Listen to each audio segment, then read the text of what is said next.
I am not going to let anybody bleed out, and I do.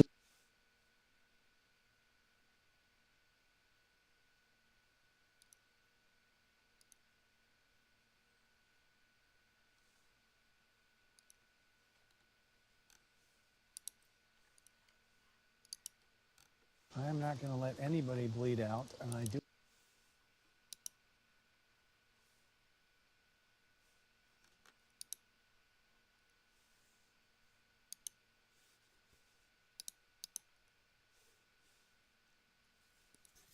All right. I am not going to let anybody bleed out, and I do. We win the Jubilee.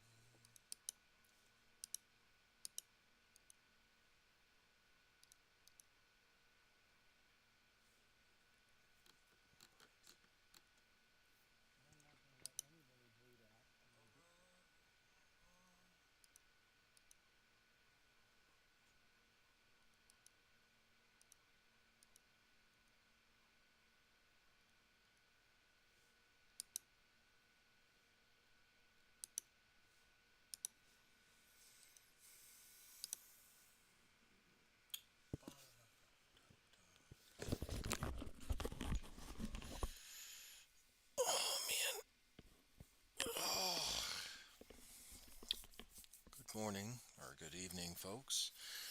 My name is Commissar Hecht, and welcome to a very chill, very relaxed painting stream. Oh man.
Okay.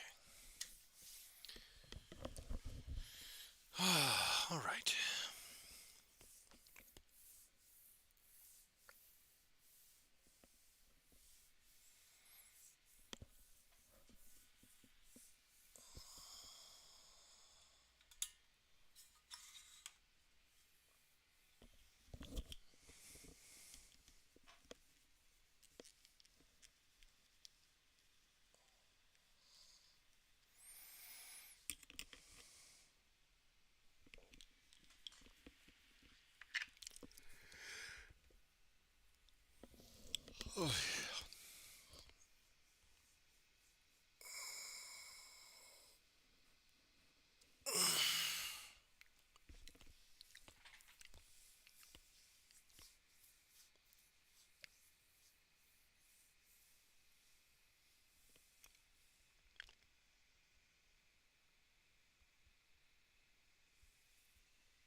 Right.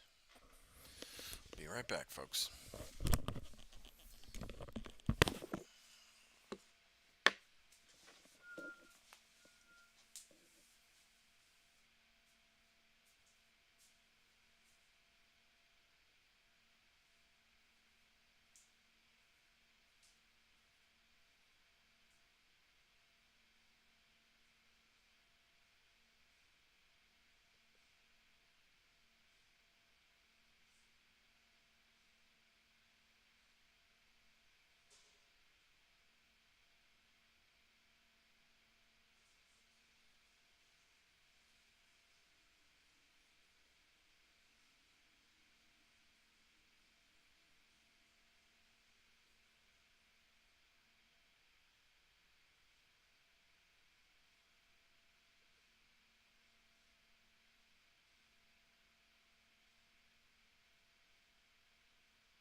Hey, hey.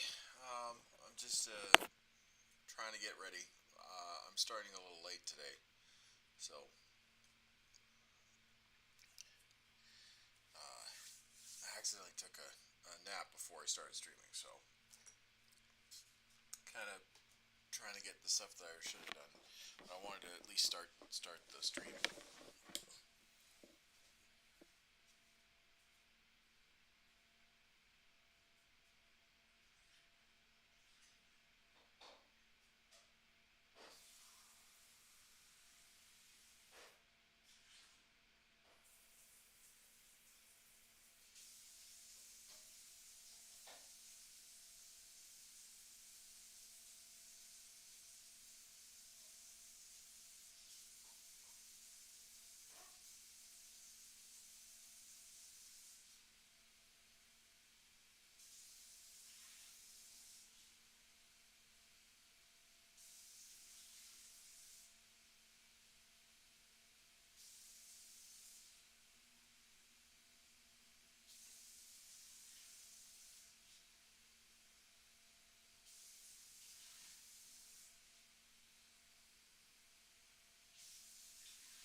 those squared away.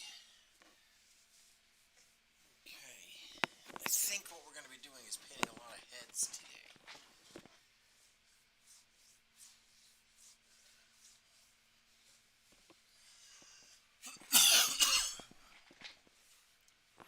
Be making a lot of poorly phrased Austin Powers jokes. Maybe that's no way to get ahead.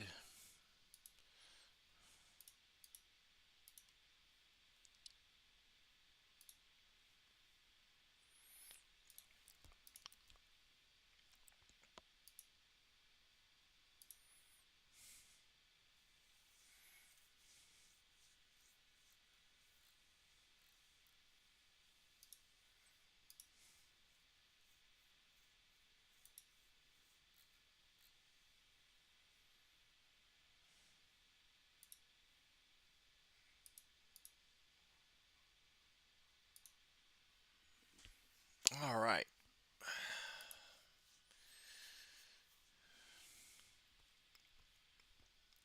I think we got everything going.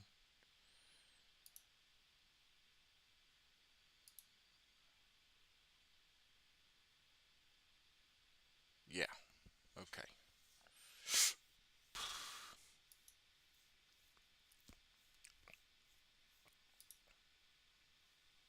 Oh, that's running.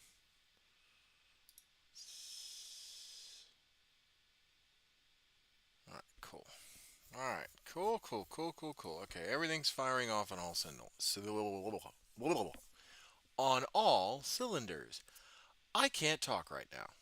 Oh my lord. Okay. Cool. All right. Let's get to it.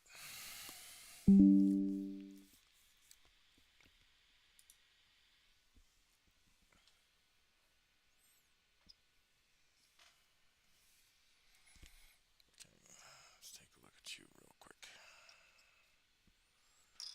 Get that side by side comparison. Oh my lord. Oh man. Tired. But haven't streamed all week, so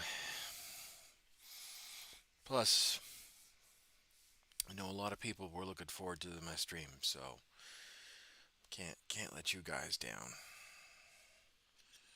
No rest for the weary.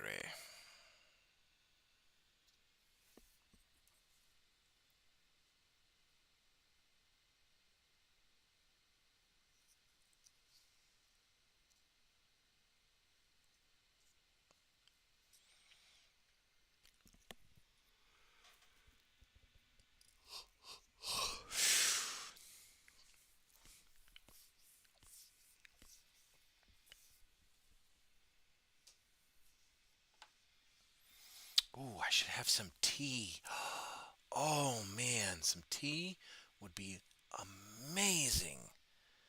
Oh, if you Chad, if you are struggling and you're trying to get ready.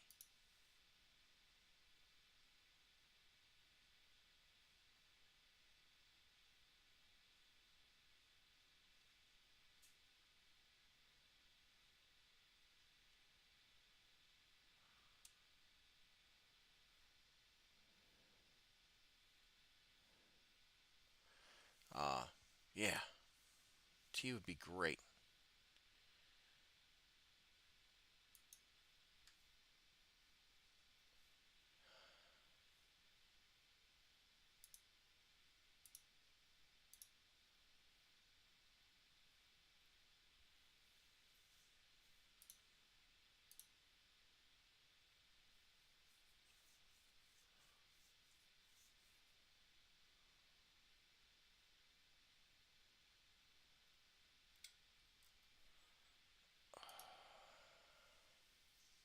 All right, be right back. I'm gonna get some tea and then we'll actually get into it.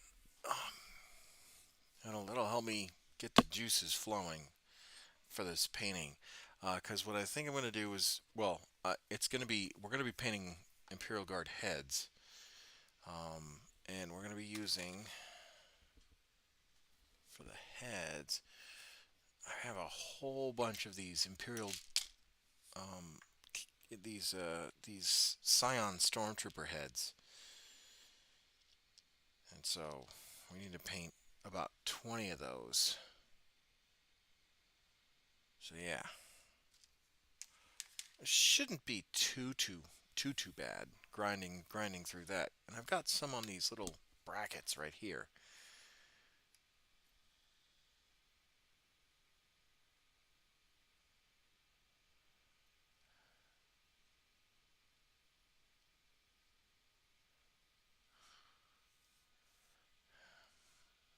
As you can see. So these brackets will be cool. But anyway, we're gonna paint tonight. We are gonna paint tonight, and I'm sorry I'm like keep on delaying. I just been kind of out of it. So, but we are gonna get to it. Alrighty.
All right. I don't know if you guys particularly have a type of brand of drink that you use when you paint or whatnot. I'm actually genuinely curious what if you do drink, or if you guys do drink a specific type of like either it's tea or energy drink or soda, whatever it is, or if it's even if it's just plain old water. But I prefer this Twinings English breakfast tea for when I start painting and whatnot. Particularly if I'm going to be painting long into the night. Just a little bit of milk, not a little bit. I try and make it as close to Japanese milk tea as possible, but because Japanese milk tea was fantastic. Hey, Russ, how are you? I'm in the box. If you want to jump in there. Um, but yeah, I tend to drink. Um, I like drinking tea while I'm painting. Particularly, especially if it's like a super cold night. Oh, like I don't know if you're like if the people who watch are you know if Chad, I don't know if everyone who watches is like a sensory kind of person. I mean, everyone has some sort of sensory like warm fuzzy that they love. Um, Whether it's like a nice thick blanket or um, a certain smell, whether it's a fall crisp smell or whatever. But like a nice for me, what really kind of gives me good feelings and good vibes, uh, especially when I'm painting, is like a good blanket over, nice thick blanket, and then tea, like a nice big cup of hot or not hot, but like super warm, a little bit hot tea, or like a good stew, and like that warm feeling that just sits and radiates, whether it's the tea or the stew, and radiates from your belly up. Oh, it's so good. It's so good. So I'm genuinely curious what kind of what your uh, feeling is or whatever. Especially when you're like about ready to paint or drink, or if you're just like, nah, if I drink something warm or if I get like too cozy, I'll I'll pass out, whatever.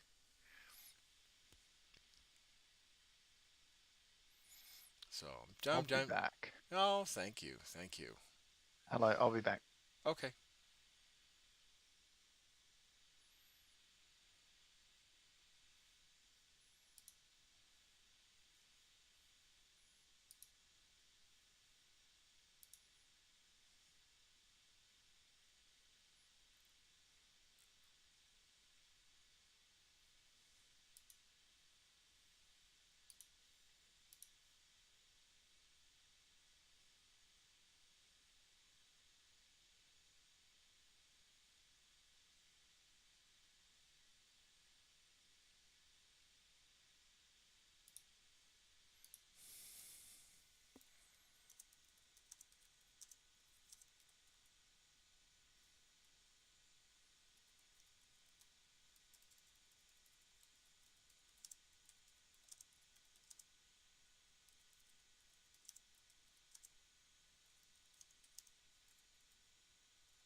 Sorry, just messaging some people.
All right.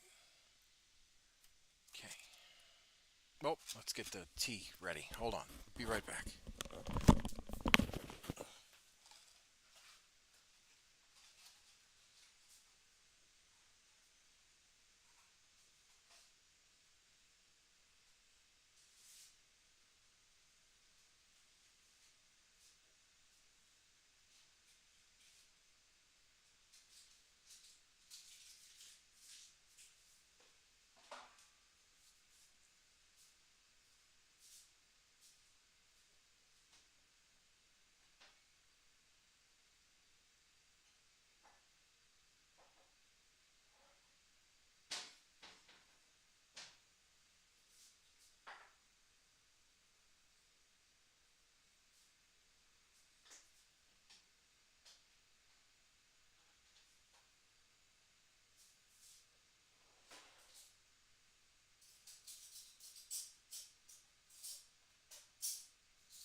Sorry about that, folks. I've been kind of scatterbrained. I'm all over the place today, but that's okay.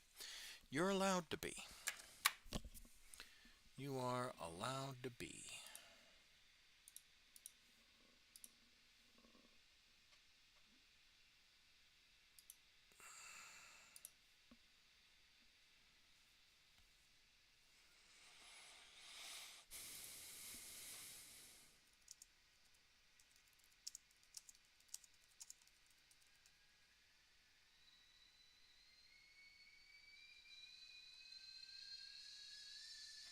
Nope. It is.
All right. Sorry about that, folks. I really do apologize. I'm just, like I said, scatterbrained, trying to get this stream going, just trying to get tea.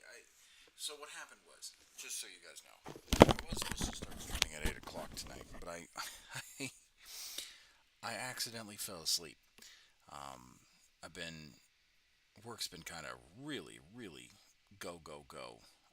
A lot of moving parts, a lot of just, um, a lot of just like sheer, like, kind of operational intensity. Um, One, because we just got a batch of new airmen that's coming into the flight, and so every within the Air Force, you have to do what's called upgrade training when you're brand new into the United States Air Force. And then you do further upgrade training when you progress in rank. Some of that upgrade training is you go to a school, and some of that upgrade training is you're signing off on job knowledge tasks throughout the year plus, right? Like your first full year into the military once you're operational. Um, so that's kind of where I'm at. And then the um, and then because it's the holiday season, right? We're going to go into holiday block break, and so we're trying to get the schedules set up just right. And of course, we have to like do other things too. Like for example, we've got you know a couple of big ticket items coming down the pipeline today, or not today, but over this um, what's it called over this over this last past month. We had a big ticket item. For example, we moved a aircraft that got retired into the air museum that's on base. And that particular air museum that's on base is actually getting moved, is actually getting built up. It's actually getting built up to be moved off base so that people, because the problem is with Edwards is that there's an air museum that's being advertised that you could go to, but it's on base. So unless you have base access, you can't see this air museum. You can't go to this air museum. So that's kind of the. We get a lot of visitors that are like, "Oh, I want to go to the museum. Can I come on to the base?" And we're like, "No, no, you can't." So it's a constant battle, particularly with the air museum. So they're building up the new location, and it's right outside the one of our installation gates. Um, but it's kind of in a pause. But they're moving the air. But they just recently got this C-130 that just was retired, and we had to shut down the roads, so we had to move that aircraft and whatnot. And it was a lot of like no shit moving parts because you had to move a giant ass C-130 into the position where it's supposed to be, and then you had to move one of the other fighters to make room for it. So it was so that we had that. And then you had your day-to-day grind, people speeding on base, so you have to write tickets and, whatever other patrol responses we were responsible for. So it's been kind of nonstop. It's been go, go, go, trying to clear cases, making sure that everyone's on top of their whatever cases they have, and reporting into AFGs and all that stuff, making sure that's taking time. So it's been a toll. It's been a toll. Like ops tempo wise, we've been moving and grooving.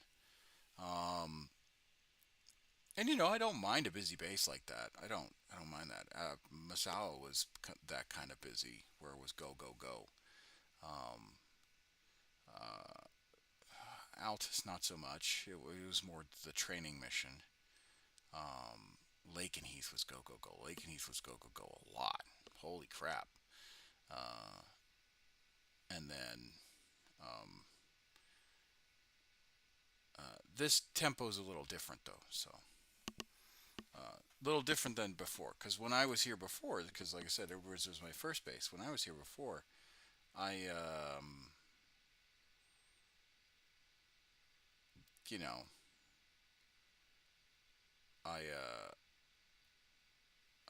what's it called? When I was here before, I was just an airman. So that's a long thing. So. But anyway, oh my lord, I'm rambling. I'm rambling because I'm waiting for my tea so I can get the creative juices flowing. No pun intended. Or no, not a pun intended, but get the creative juices flowing. Oh, I'm so exhausted. But we're gonna paint because I really do want to paint, and I really do want to talk to you guys because you guys are awesome. And we talk about 40k lore and everything like that.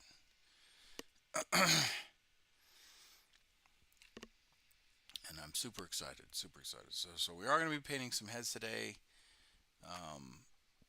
and that's really kind of like the fine. That's where we get into like truly some fine detail work. So super excited, super excited. All right, let's get into it after I get my tea.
This right here, this was a perfect cup.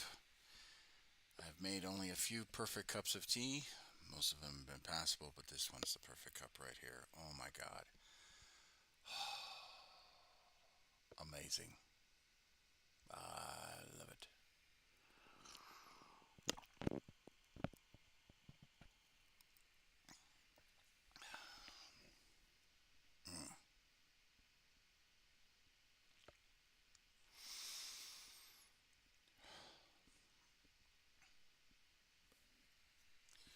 Good, perfect cup of tea.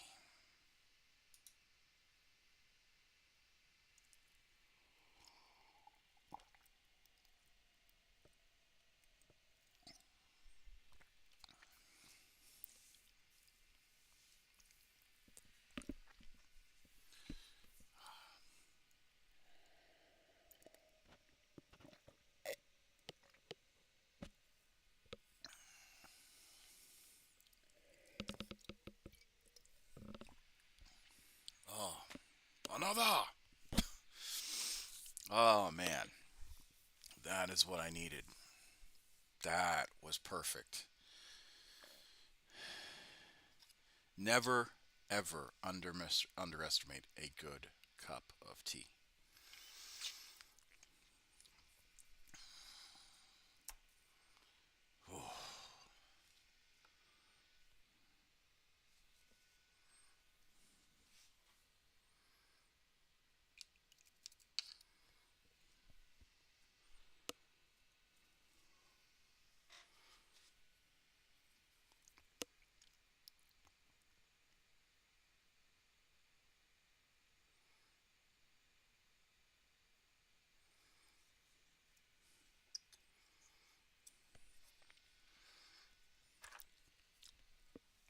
All right, let's just rotate this a little bit so I can have some. Aziz, light!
And it's Romy Bully Boys. We're in a hurry, boys. We got a long way to go. We'll sing and we'll dance and bid farewell to France, and it's row me bully boys, row.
Let's row me bully boys, row. We deepest of waters. Row me, bully boys, row.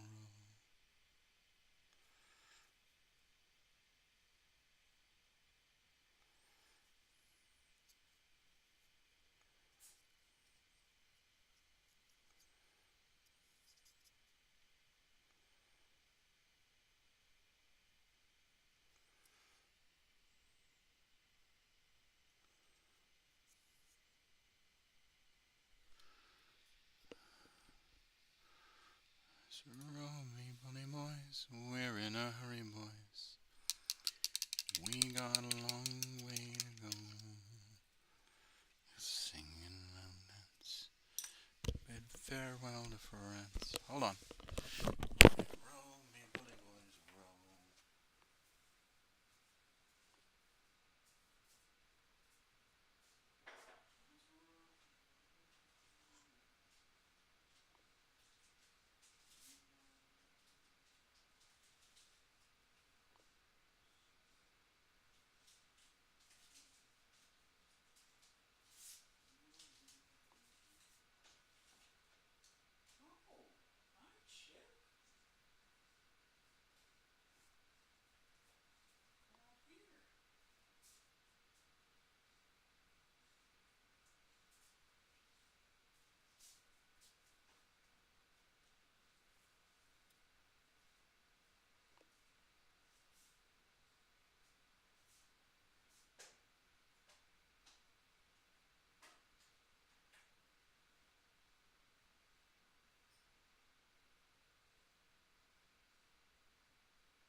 There we go.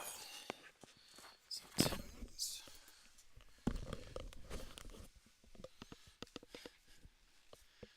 Now we're cooking.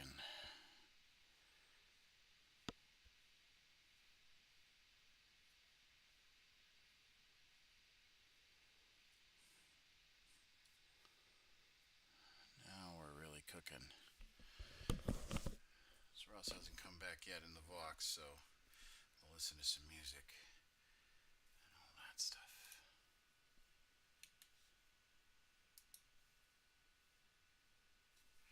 And all that jazz. Test, test, okay.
I just picked up the new Artist Opus S series set. Is that a paintbrush?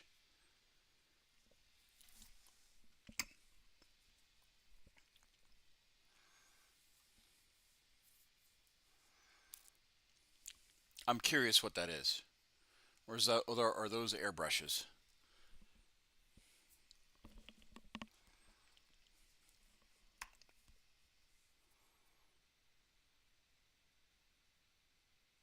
Because if you airbrush, you're a better painter than me. I'll tell you that much. I struggle with airbrush, or I think I'd be not very good at it. Not that I doubt myself. I just don't think I have that too fine. Like I gotta see where the bristle meets the model. It's a brush set. Oh, okay.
But how do you like the brush set?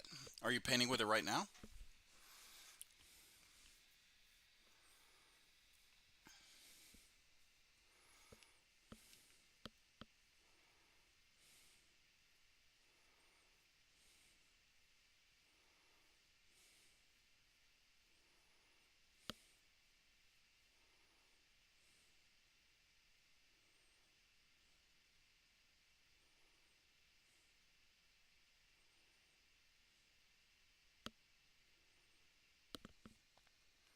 How's it going, Show Enough Gaming? Welcome, welcome, welcome to the stream.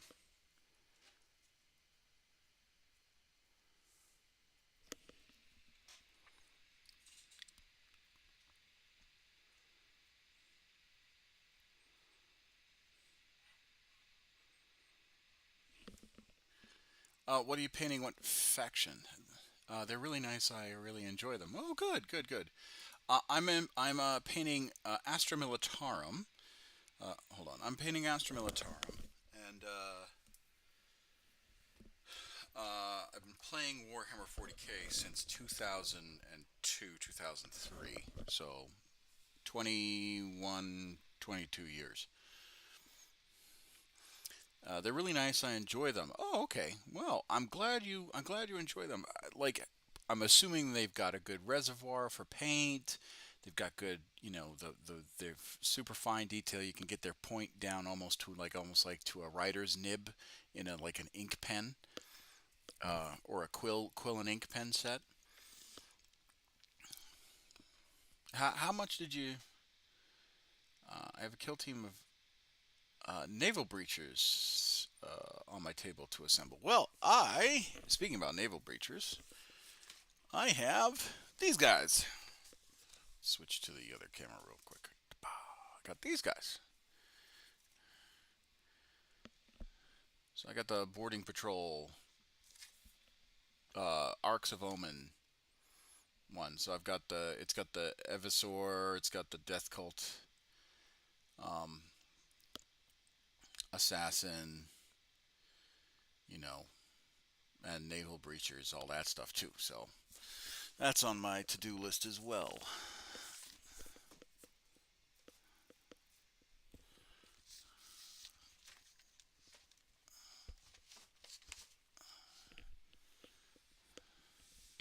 I can't find that without paying through the nose. Well, so my wife, for those of you who don't know, I'm active duty military. My wife was active duty military. My wife was med boarded out of the Air Force. She served 15 years, and basically, long story short, a army doctor was reviewing her medical records because she was going through a review board because she was on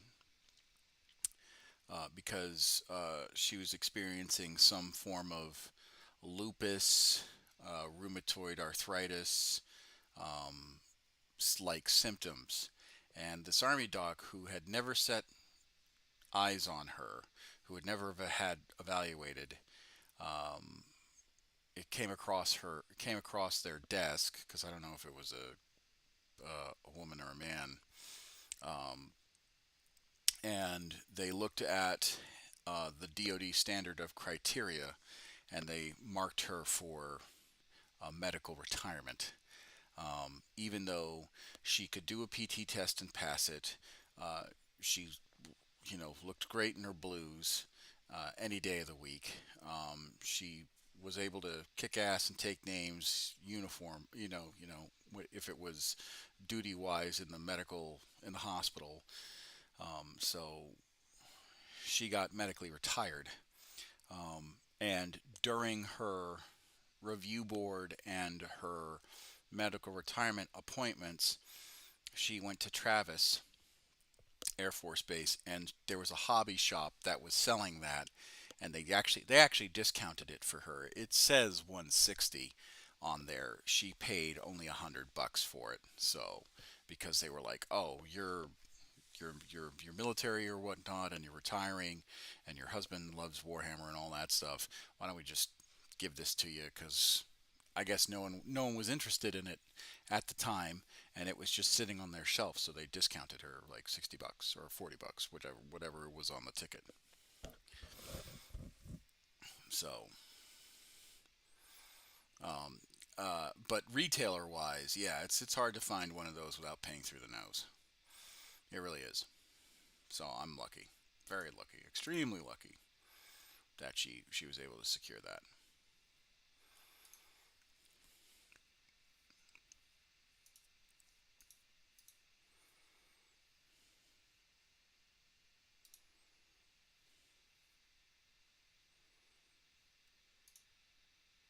Oh, and thank you for the subscription, Show Enough Gaming.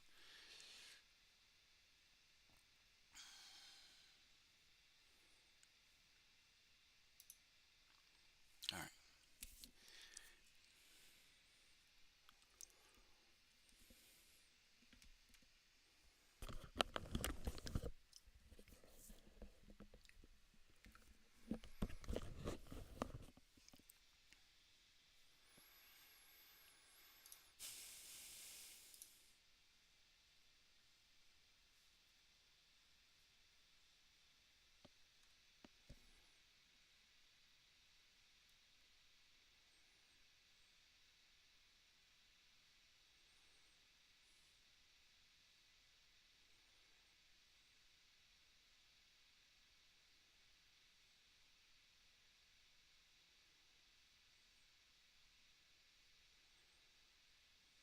I'm just trying to find some music to listen to.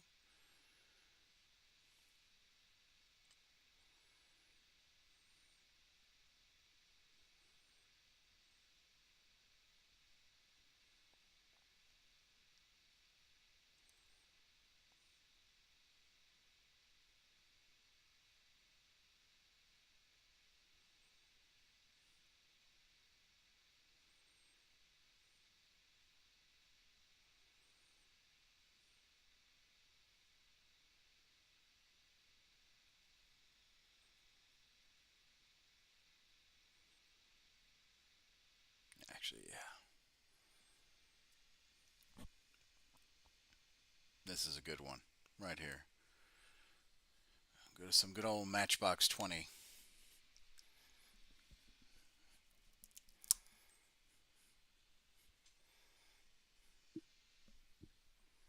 Hello, matey. Oh, hey, hey. I am back. How are you? Doing well. Thank you for joining me in the Vox channel. I do appreciate it. Russ, haven't talked to you in about a solid like 2.5 weeks. Yeah, something like that. How have you been? It's been go go go. it's been Oh, it's been really busy, unfortunately. I haven't had a chance to really kind of sit back and relax. So this is the first time I'm doing that, and um,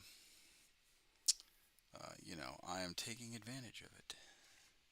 I thought, where did my paintbrush go? I swear, if it had teeth, oh, because it fell in my lap and I didn't even notice. If it had teeth, it'd bite me. uh,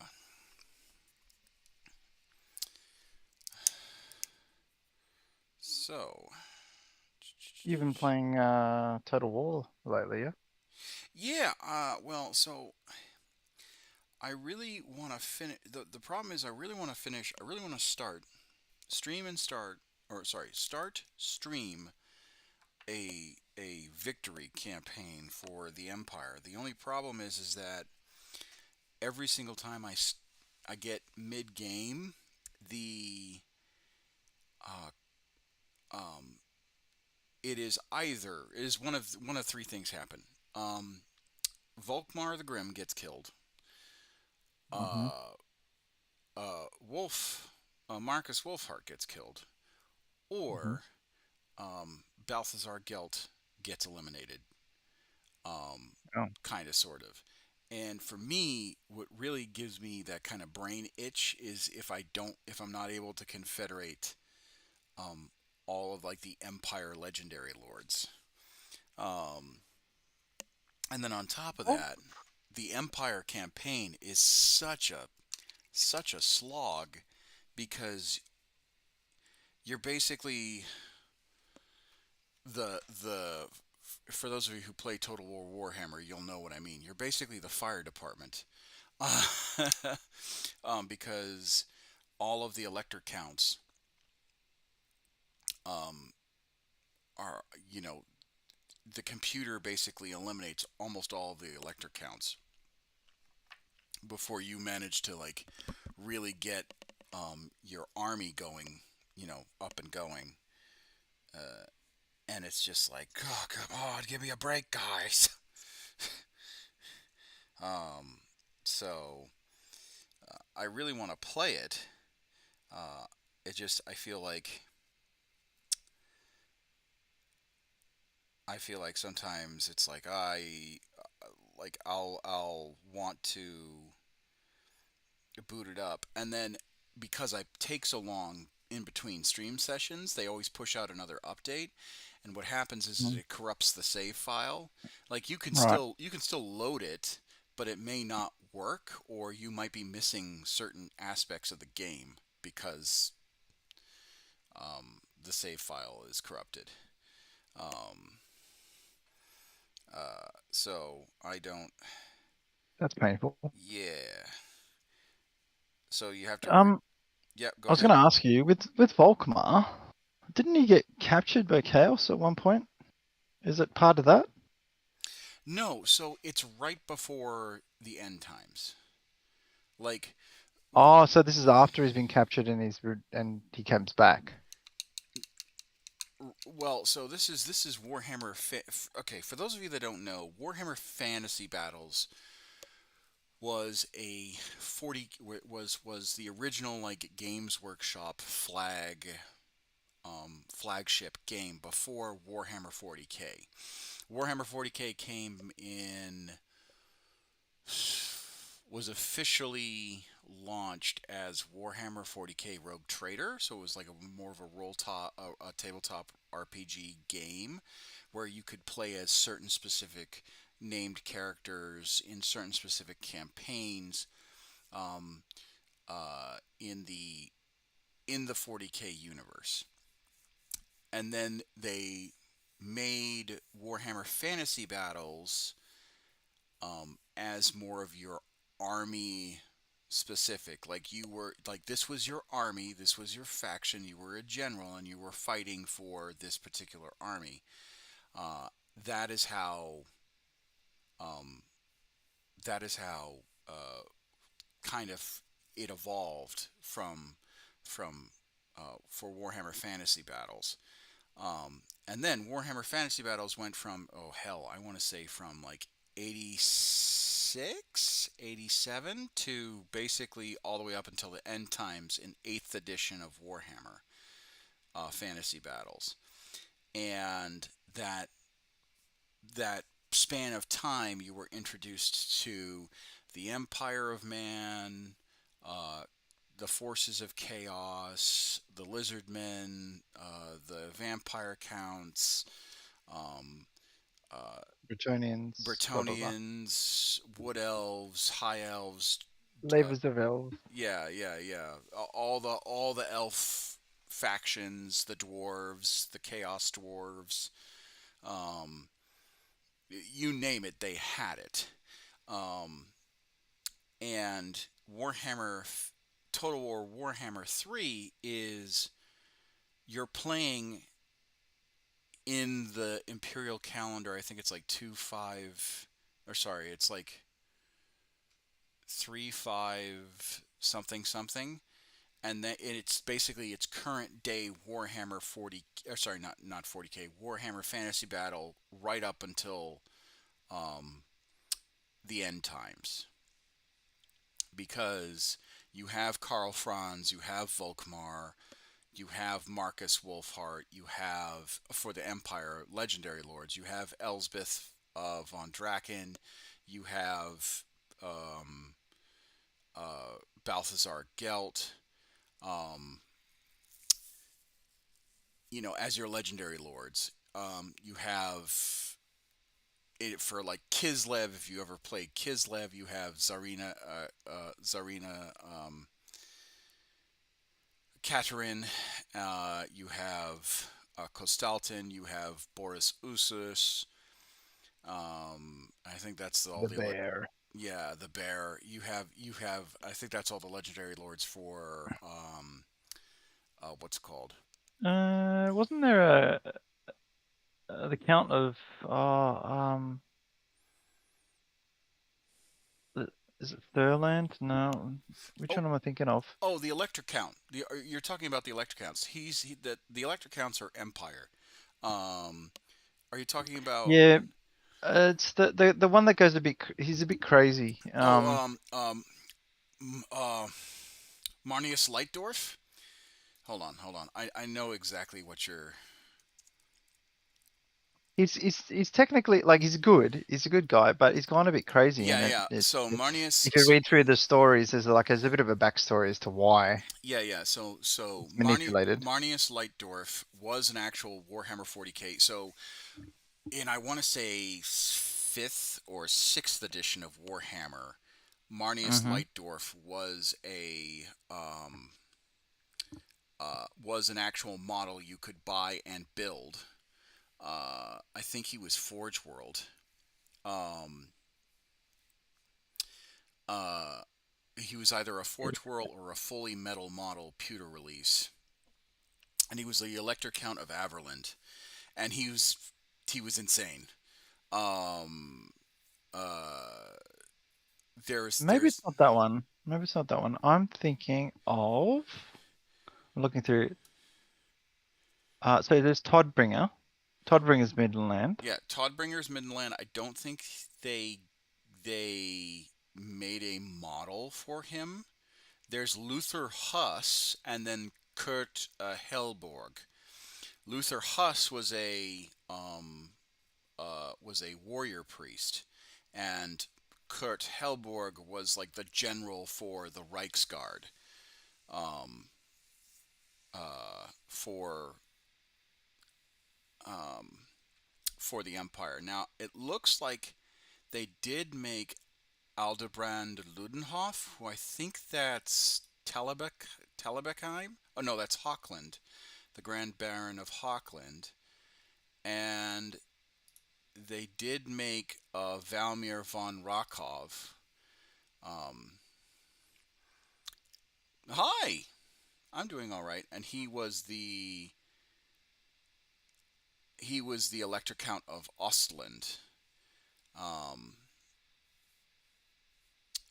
but I'm doing okay.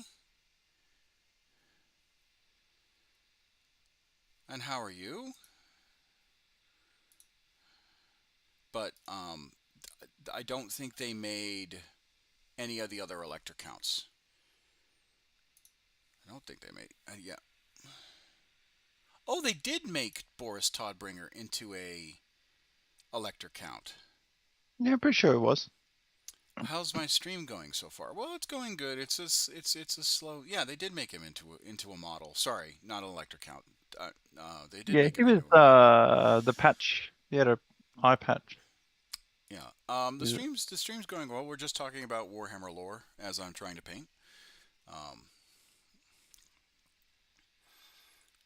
so no, but I didn't think they made him into a model. Oh yeah, Yeah. maybe it was an older one, but It, the it later was series. it was it looked like a third edition Warhammer Fantasy Battle model, like fairly old. Um, but yeah,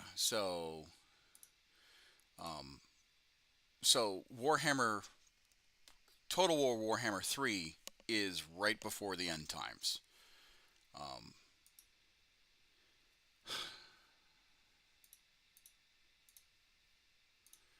so there's that. Oh, let's switch back to the painting overlay. There we go.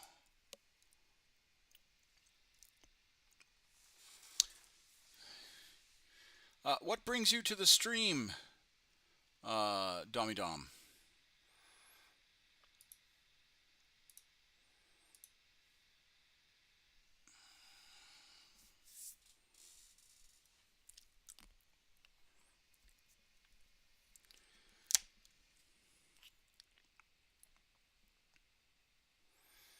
Uh, have you been playing Total War Warhammer? Me, no. Yeah. Oh, okay. It's a fun game. I don't know if you were into the Total War series. Oh, look, I love it.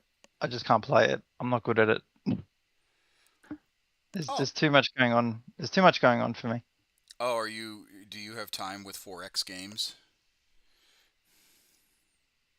Mhm. No, not really. Not what? I have to dedicate time to, like training my mind up for strategy games, to be honest. Oh, okay.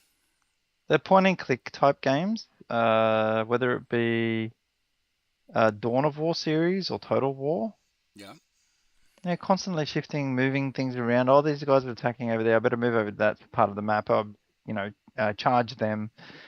These guys need to come back and they need to start shooting. These guys need to, like, I used to do that in my 20s and earlier, Yeah. but just my mind's not, I can't keep up with everything that happens. Oh, yeah. I hear you. I hear you. By the way, I saw your Twitch randomly. Though your stream is nice, I appreciate it. Well, thank you, thank you. I try and generate very, particularly with the world being that it is, I try and generate very low threat, welcoming streams to everybody. Um, so, so that people can have like a very chill experience. If they want to talk about their day or get something off their chest, I can listen to them while we paint, and or I play games or whatnot, and we can celebrate fandom together, and we can enjoy each other's time. Um, so I appreciate it. I appreciate it. Are you familiar with Warhammer? Um, what do you know? The chap that's talking to me on voice chat right now is Russ. He's Hello. a good bloke. Uh, uh, gives lots of laughs and is a good guy, overall guy. And uh, how no, you're pretty in deep in the in the Warhammer fandom, right? Like Yeah, I, you've collected what, Space Wolves? everything. Oh, okay, all right, yeah. What's your main army? I think it's Space Wolves, right? Or is It's a that's a question about point in time. So oh, okay. latest Yeah, latest would latest, be demons. demons. Demon. Okay, Yeah, that was the last game I played. It was demons. undivided It's a or it's like three of the different um chaos flavors. So I play Corn, Nurgle, and Zinch. oh, okay, all right. So I corn, generally don't have too much Slanish.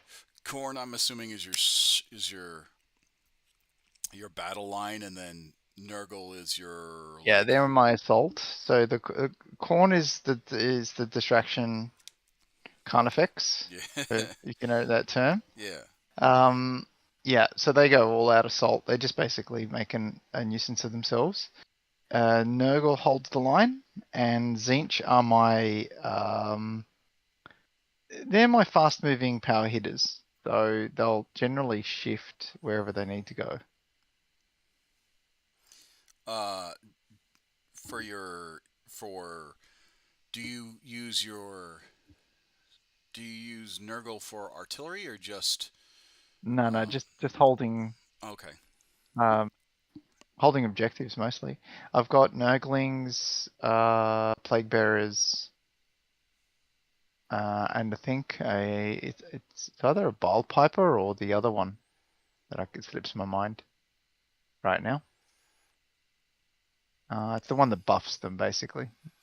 Oh, is Um, it's the Bale not Epidemius. Epidemius is a character. no, no. Oh God, Uh, what's it called? it's one of the exalted demons. The small characters, unnamed. Yeah, the unnamed characters. Are you in the States? I am in the States. I am currently living in California. Um, Russ is a good old bloke from Australia, Down and under. and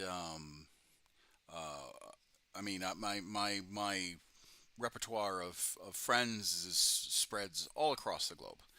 Uh, but yes,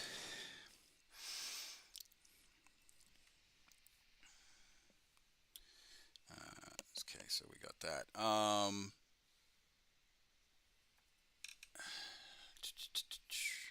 Speaking of, how was are you guys? How's your spring going, You Russ? know, How's like the weather for spring going? it's extremely variable. At the moment, it's warm, so it's about 30 something degrees, and it's been a bit humid. Oh my lord. 'Cause Ooh. it rained yesterday, and we had a bit of a thunderstorm. Okay. Um, yeah, it's going to be a hot summer, I think. But so far, we've had a bit of rain, which is a bit odd. Normally, Cause well, you're there's in nothing normal anymore. This is the problem. you're Our in weather patterns are yeah crazy. you're in uh you're in like the New South Wales Yeah, province, right? Yeah, yeah. yeah, Sydney. Well, at least you're getting rain. Um, Yeah, look, I can't complain about that. I mean, I don't have to walk outside and use my hose and potentially get in trouble from the authorities. That's a good thing. Been through those years. well, I'm from London, UK. Well, thank you for joining us. Um, I'm a, because you're in the UK. I'm assuming you may have a tangential experience with 40K or Games Workshop, the parent company for Warhammer and all that stuff. While they wait. Um, okay, now I'm curious, Russ. What was your favorite army? Right. Obviously, you were Space Wolves leaning because that's your handle. But Yes, what yes. was your what was your favorite army? Like outside of Space Wolves, right? Yeah, I'd name Spaceballs number one, but number two,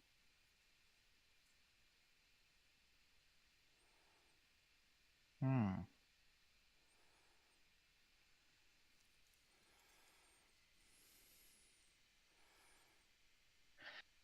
probably my Elder, my Craftworld Elder. Just Ulthuan, or were you like Biltian?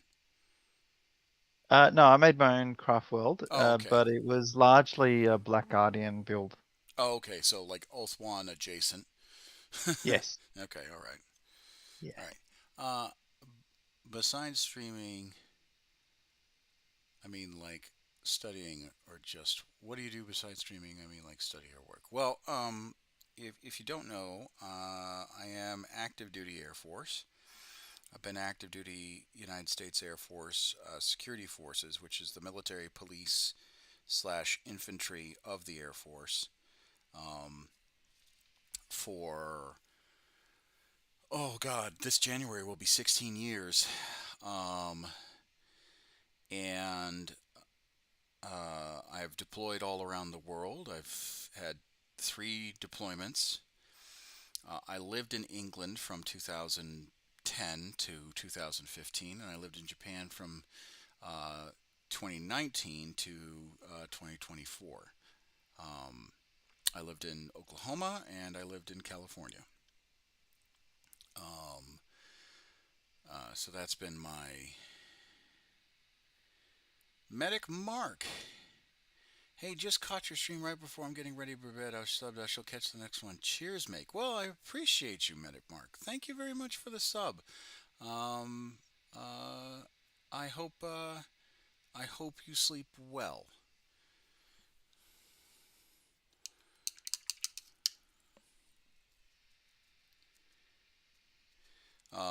But yeah, so that's what I've been doing for the past 16 years. I have been tasered. I have been clubbed. I've been shot by sim rounds. Uh, That's just at home. yeah, oh, yeah. This is all the yeah. It's all from the missus, I swear. Um, She uh, likes to keep you on your feet, man. yeah.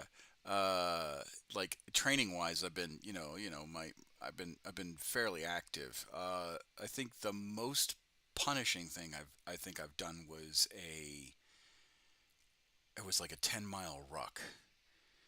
And I think that when I mean punishing, I think that was like just like just mentally draining because you have to go in your happy place. Well, like when you do like distance, a long distance runner will tell you this. It's pain management and just going into like a zen. But then after you're done with that run, or after you're done with that particular like heavy workout, whatever it is, you feel kind of just like just tapped. And that 10-mile ruck was, I'm not gonna lie, that was rough. I think that was my okay, I'm done. Like I probably could have gone further, but I didn't want to hurt myself. Like I would have gone further if it was necessary and like lives depended on it. But as far as just like for the hell of it, that was my breaking point. Um, but yeah, Fair enough. I remember doing various bits and pieces, and I was in the reserves myself. yeah. So, I meant to ask you about that. Like, how'd you manage mm. to go in to the reserves? It was post school. I started uni, and then I decided to try something a bit different. We were into military history already, Right. my friendship group. So we had some connections into the reserves already. So then they suggested, well, you can earn a bit of spare cash, and if something interests you, why don't you join the reserves? So we did. We became engineers. Okay. Um, and basic training, and then obviously the several times a year we do training. I remember doing what you referred to, so the long treks. For us, there was one particular one with a long trek. It was actually in New Zealand. We did a long trek. We had to go through um, the fast flowing rivers that they've got there, the ones that come off the glaciers. Um, Oh, oh, that's like the most scenic fucking place. yes, you know those things the views that you see in Lord of the Rings. Yeah, I'm assuming Yeah, I it's. was there before that was made. Yeah, exactly. I was at Helm's Deep before they made that movie. Oh Um, man. yeah, so it is picturesque, but can I tell you, walking because we had to use where you grab a pole, usually like a large branch, to get across a fast flowing river. You all hold onto it and you go across together. You Oh, experienced that before? you did actual like tactical river crossings and all that stuff. Yes, tactical river crossings. Oh Yes, my that's right. lord, dude. Yeah, because we had to do breaches and stuff like that, like pushing through enemy lines and long range reconnaissance and stuff. So, So um, you were a combat engineer, or were you just yeah, like? combat engineer. Oh, Yeah, okay, all yeah, right, yeah. So it was bro, like bro. I you don't start envy with you. building bridges, and then Fuck you that. start, and then it's like you're then minesweeping, and then your long range reconnaissance and taking out a strong point, supporting the infantry and all that sort of stuff. So we were crossing this glacier-fed river. I mean, I wouldn't call it a river. It's probably like a creek or a small tributary, right, that Yeah, goes yeah, out to the yeah, sea. yeah, yeah. But can I tell you, coming off the glacier, it felt every bit like it just came out of a freezer, Oh, right? of course, because it's It not. was, It's just above 0 degrees yeah, it was Celsius. like 2 degrees or something that water, right? It's- It that's not. wasn't frozen because it was moving. That's the only reason it wasn't frozen, Yeah. right? And this was during the summertime, like in New Zealand. So it was actually like that's considered warm. Going across that and then hiking for probably you deal with miles, so maybe another 3-4 miles after that. Oh yeah. You're So you're soaking cooked. wet, all your stuff is wet, right? And then you get to where you're going, and they go, "Oh yeah, vehicles are over there. You need to go and get the stuff off it and take it up and set up camp." And you're so done at that point. You're just like, oh Yeah, my you're god. done, and then you're like, select hand picked, hand selected to walk over to where the vehicles are and start pulling out, pallets of stuff. And of course it's probably like I don't know. Are you familiar with the California pattern or the Alaska pattern type tent that the U.S. Army The mainly boxes? uses? Well, no, not the boxes. Um it's the long tubes. It's the half semicircle tubes. So California tents, if I'm calling them No, no, correct. not tents. No, no tents. We had hoochies. I don't know Oh, if you okay. ever have you dealt with a hoochie before? Uh, so my term of a hooch is a shipping container that has been reinforced and insulated No, to. not that. Okay, all right. No, no. Hoochie is literally a piece of tarpaulin that's in camo pattern, and you set up a couple of sticks to prop it Oh, up, oh, and so then you've got a no shit like pup tent. yes, pretty much. Yeah, And it can't be sealed because you're out in the bush and an attack could come at any time. And you need to be able to hear if somebody's sneaking up on you, all that sort of stuff, right? So they do the whole up off the ground air sweeping in from the sides, plenty of fresh air kind no, of yeah. Here, feel. hold Yeah, on. it's great.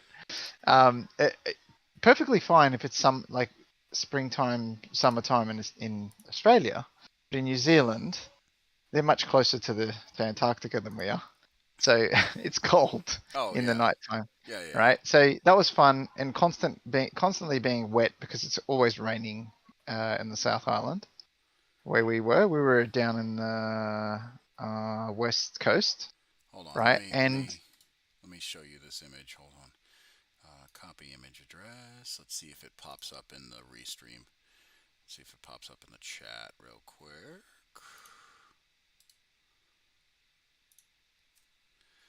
Sorry, Dom.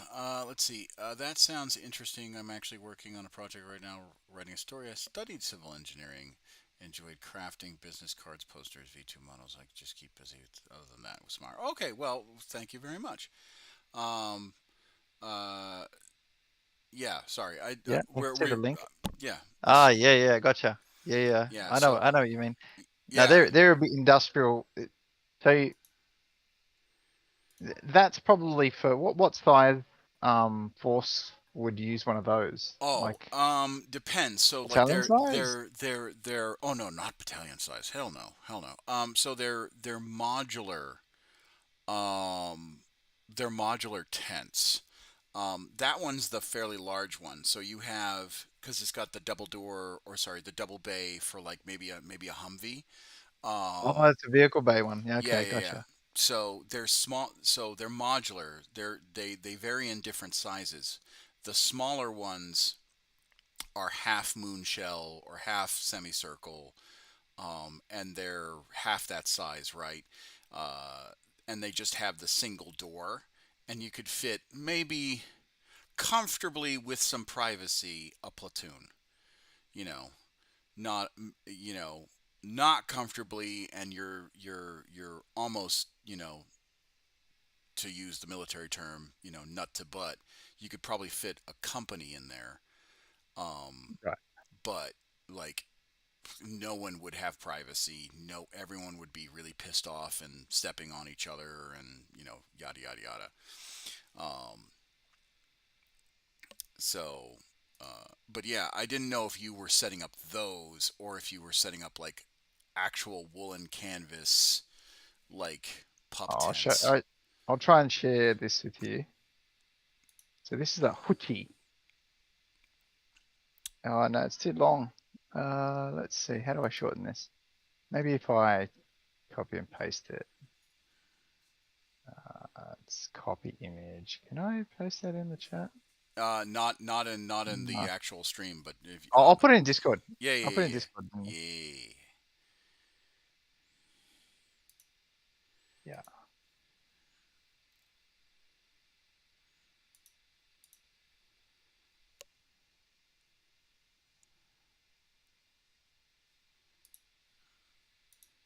Oh That my is oh my that god. is as authentic as you can get. Holy shit, that's back You in see what? 1912. What the hell? Yeah. It's We're literally a still doing these things this way. This is how we roll. it's literally a bed sheet. Pretty much. It's a camo bed sheet. Oh my It is rainproof. god. It is rainproof. But yes, Holy that's shit. so when you go on platoon size patrol, right? And I'm assuming you're It supposed to dig in like a sorry, I didn't mean to interrupt, but I'm assuming you're supposed to dig in like a sleeping trench, like that goes on top of your foxhole. Um oh and no. This is the sleeping quarters for of an evening, and then there are pits around around the perimeter, and the everyone who's on picket duty has to man the pits that are around oh, this. so it doesn't even Right? cover the foxhole that you're supposed to be in. No. Oh, that's awful. Yeah, no, it's none of that. Oh my God, no. Because so I don't know if you're familiar with how like U.S. forces doctrine is, but like this would be what you would put over a foxhole or what's called an improved fighting position. Um, Yeah, and maybe, but we were not staying there for long, right? We were literally digging in for the night only. And then if we get probed in the evening, which they did, because of course it's an Yeah, exercise, yeah, right? of course they did. You had to practice those things, right? That's where you get woken up with a bang going off and people starting to yell, get into position and all that sort of stuff. And Yeah, you've of got your course, of course. in the evening for this sort of thing in the evening, your boots are already on, you're inside your sleeping bag already, like with your equipment around you, and you're at moment's notice just put it on and essentially roll over and take position, Yeah. that sort of thing. So yeah, we did that for 2.5 weeks.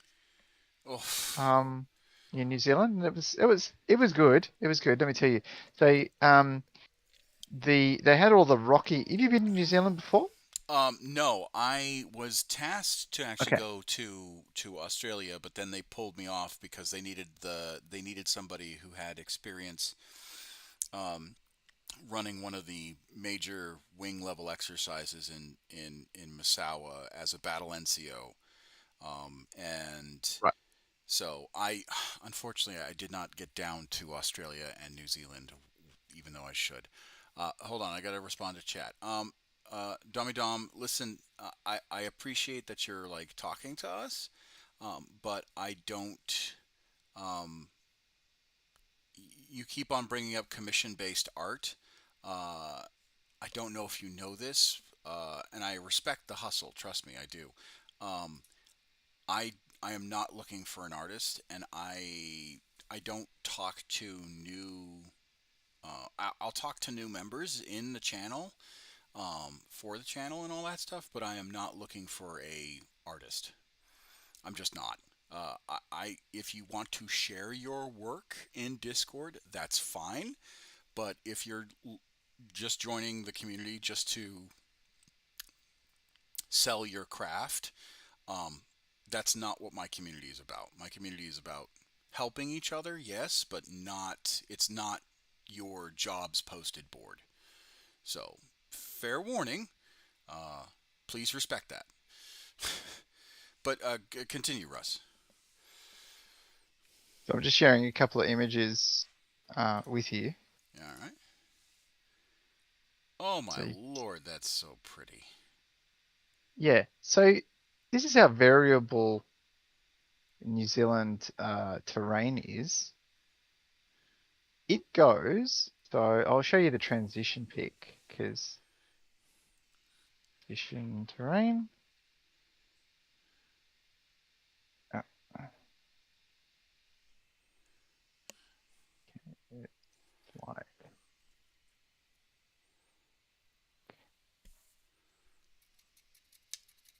right.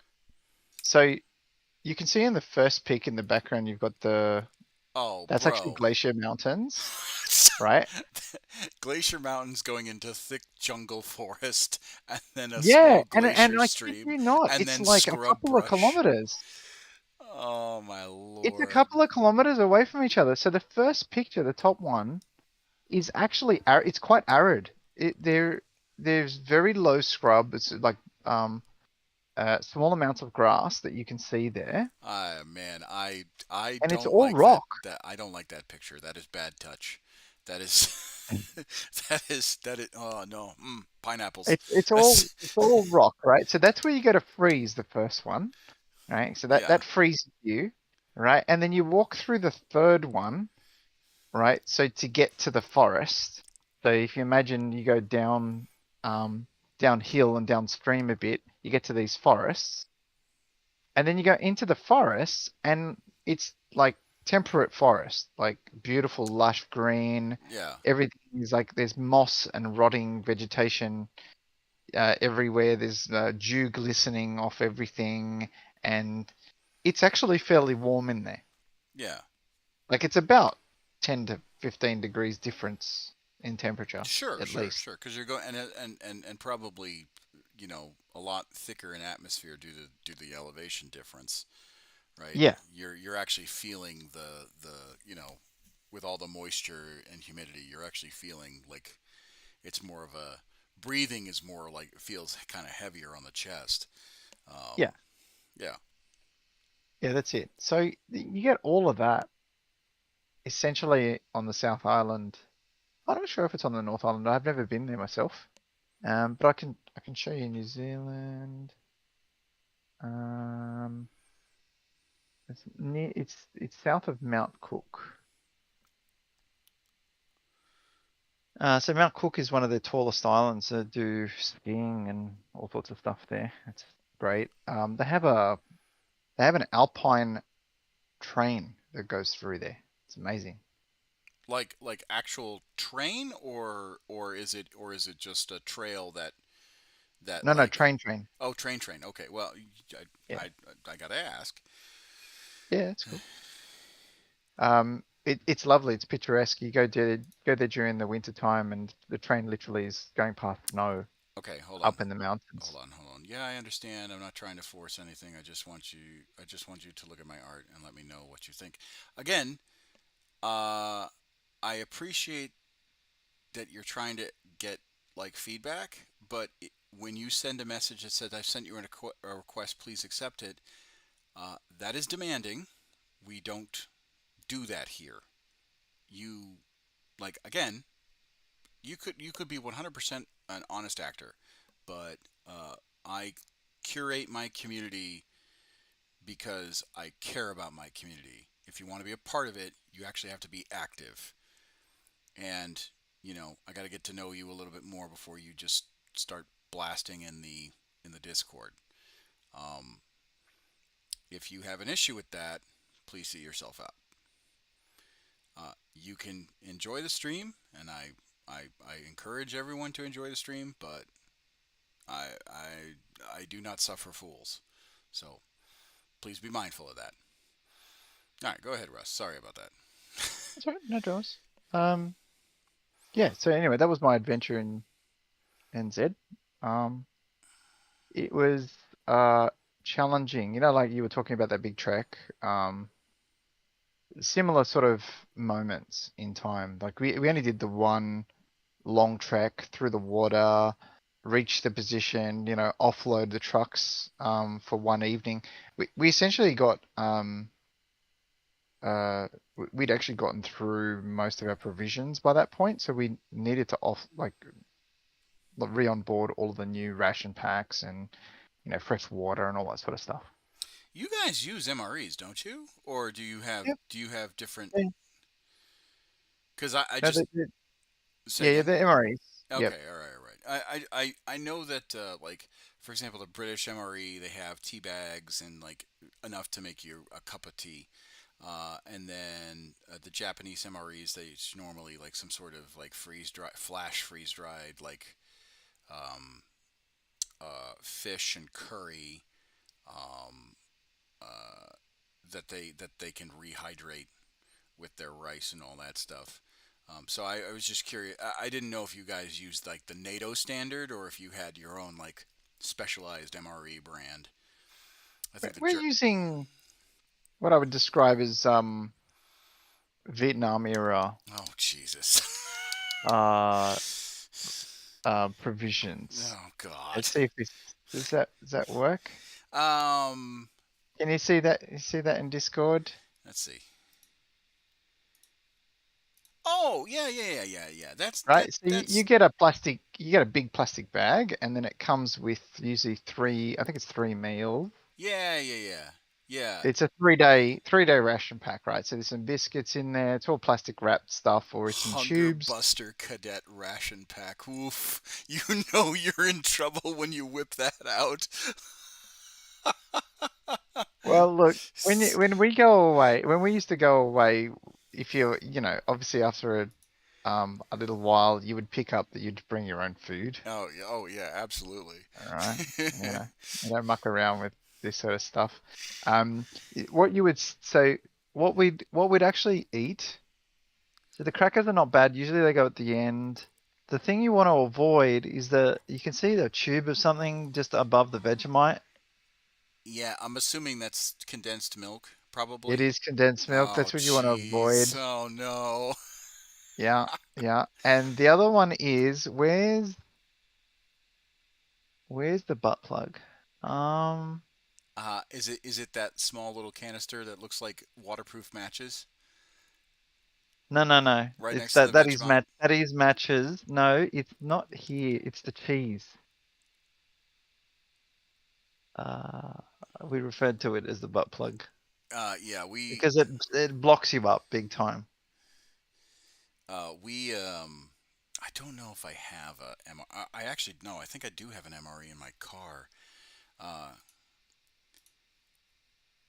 because uh, Yeah, why do you have an MRE in your car? well, it's yeah. You always have to have at least an MRE ready to go. Um, Oh, so there's no cheese in these packs. The ones that I found online. No, there's no cheese. They don't include it. the MREs that I love were the wheat snack bread with jalapeno cheese spread.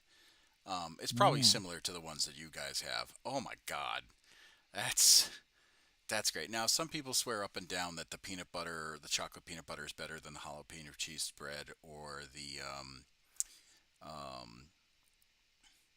you get people that are like, no, I like the beef patty one because it you have 2 week snack breads, and the week snack breads are like, it's not how do I explain it? It is bread and there is wheat in it.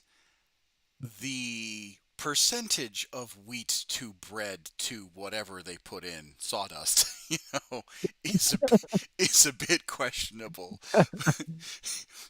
It's like essence of wheat, That's that's what I like to say. But it's good. I tell you, there's some decent Sure, wait. MREs. Yeah, essence of wheat, just like it's perfume of wheat. Um, I sent you what we affectionately it was either called butt plug in the later years or the early years it's called bunghole. oh yeah, I've seen those. So that if you so it all depends on what state you're in at the beginning, right? And where you are. If you want to block yourself up so you don't have to go to the toilet because you don't want to be um having to Oh relieve yourself no. during like a firefight or something, then you have Oh one of these and God. guaranteed you can go a week without going. Oh no. Oh, I've seen those canisters. I think the Brits have them or something like that. They Oh are. They're no. exactly where they come from. Yeah. Oh God, no. There's no way you eat canned cheese out of an MRE like that. I would be questioning my life choices. See if this is actually what it used to look like for us. Oh That's yeah. what you got. Yeah, yeah, yeah. Cheese processed. Yes. Oh my lord. We all know the Canadians have the best MREs. Facts. Really? Facts. Oh my god. Oh my god. I swear, whoever their supplier What's in is, them? um, they actually have like legitimate like crisps and um uh you know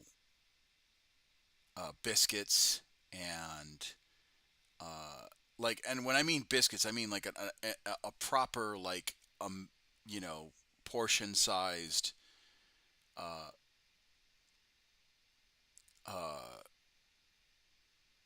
like portion sized biscuit, right? It like, and I mean like biscuit as in cookie. Like it it wasn't dry.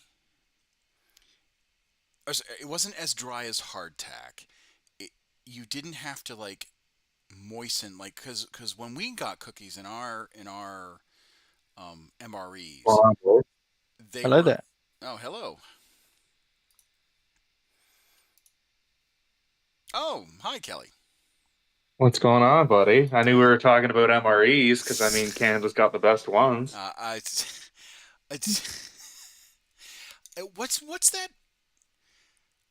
What did you guys use to make that? I mean, maybe you don't know, but what is the ones that it was like a solid cookie. It wasn't oatmeal, or maybe it was oatmeal, but it didn't taste like hardtack. Sorry, I'll be back. No, it's all right. Are you talking about the oatmeal breakfast bars? Maybe the one I'm thinking of. Because that would be the only one that I can think of. Okay, all right. And I've had a lot of MREs in my day, unfortunately. Yeah, I, oh my God, MREs. Whew. Like there are some good ones that we do have in the United States. Um, Chili Mac. People will kill for Chili Mac. Chili Mac is a good one. Um, they they were playtesting with certain other ones. I during their, or not playtesting, but like field testing certain other ones. The one field test one that I liked the best was they had a buffalo chicken one. Now, Ooh. apparently the reason why they didn't have buffalo chicken, like mass produced, is because I guess a few people got sick off of it. I did not get sick off of it, and was the best goddamn MRE I ever had. um, they used to have milkshakes, but then I guess there was a salmonella issue with the milkshakes, so they discontinued the milkshakes. Um, uh, Trying to think of what else. Chili Mac. Um, uh, the penne pasta one, the vegetarian penne pasta one, that one was pretty damn good. Uh, the beef stew, that one was okay. The beef patty, that one was okay. The reason why I like the beef patty is because of the 2 wheat snack breads. The actual, like, I'm gonna say spam, but it wasn't really spam. It's actually meat. It's not processed pork. And then it came with 2 packs of the jalapeno cheese spread. So if you did it right, you actually had like a meat and cheddar sandwich, um, which was nice.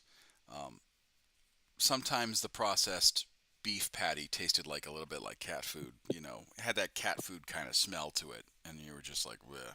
So you use the jalapeno cheese spread to like mask the taste of it. Um, we had spaghetti and meatballs. That one was okay. Um, there was one other one that like everyone wanted. It wasn't the Spanish omelet, and I don't know who likes the Spanish omelet one, but you guys got to get your head checked. Like the breakfast Spanish omelet one was disgusting. Oh my god, because it was like watery ass eggs and like chopped up food. It always gave you the bubble guts. Like anyone who had it, they were like, "Oh man, it's so good, but it gives you the runs." I'm like, "That's why you don't have it." I was like, Exactly. That's why no one eats it. you, they did have a tuna fish one for quite a while. What? Yeah, yeah, yeah. They had a tuna fish one for quite a while. But it was kind of weird because when they switched over, I think they switched over contracts. So it was tuna fish. It was like the Bumblebee, if you're familiar with that brand, the Bumblebee Yeah. tuna fish can, and then you had like a bunch of Ritz crackers in it. And you're like, oh, there you go. Bon appetit. Yeah. um, but yeah, there was this like cookie thing that you guys had that was like, it was actually moist, or not moist, but it wasn't like hardtack. Because most of the stuff that we had, it was dry. Like you had to drink water with it. Um, the wheat snack bread was dry. The crackers were definitely dry. Uh, and then there was one other. Like I said, I've got some MREs. I think somewhere. I'll have to bring them. I'll have to open one up, and maybe I'll do that for a stream. Just open one up and show everybody. Um, but yeah, it was I I didn't mind the Canadian because I worked with some Canadians in Manas. They were going well. they weren't stationed there. They were processing through to Afghanistan, and we were at the smoke pit, and I think they were having lunch. And one of them, I guess their MRE kits were either about to expire or they were gonna have to throw them out, so they were just eating them.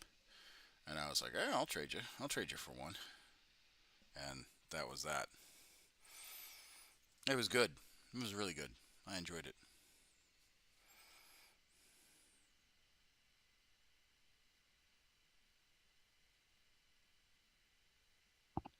Hello, I'm back. All right. Yeah. So I got to prep for dinner, so nice to chat with you. I'll see you next time. yeah, I'll be streaming all this weekend for the most part. Cool. So whenever you get a chance, and I appreciate you joining me, Russ. Good chat. Okay. Maybe if we get a chance to play Space Marine. That'd be Oh good. yeah, Have a good night. yeah. Cool. All right. Take it easy. Bye. Oh, we got Autumn.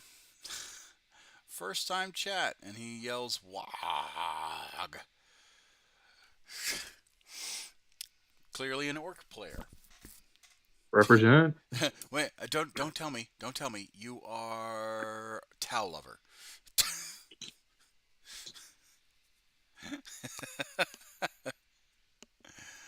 uh, a stream isn't a stream without the boys. You damn straight. You damn straight. Appreciate you joining me, Autumn.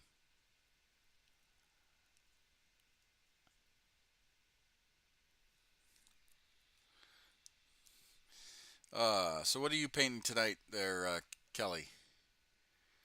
I am just working on a Jesus, what am I working on? A captain with a relic shield that I picked up from a dude in the UK because I was looking for a new project because I was getting sick of painting my orc commandos. Blade So I guard, picked that up. blade guard, or just Um, a random captain that has a relic shield. No, I believe he's Blade Guard. Okay. I'm not as well versed with the new Space Marine kits as I should be, but I prefer painting guardsmen because whilst I am an orc player, I prefer dwarves. Love fantasy old world for 40k. I'm a dread mob orc player. Oh, okay. All right. Well, welcome to the stream. Everyone is welcomed here. There are no wrong answers except for uh, trolls. If you come to the stream to try and troll or try and sell views or all that stuff, I will block you. That is that is recipe for the ban hammer.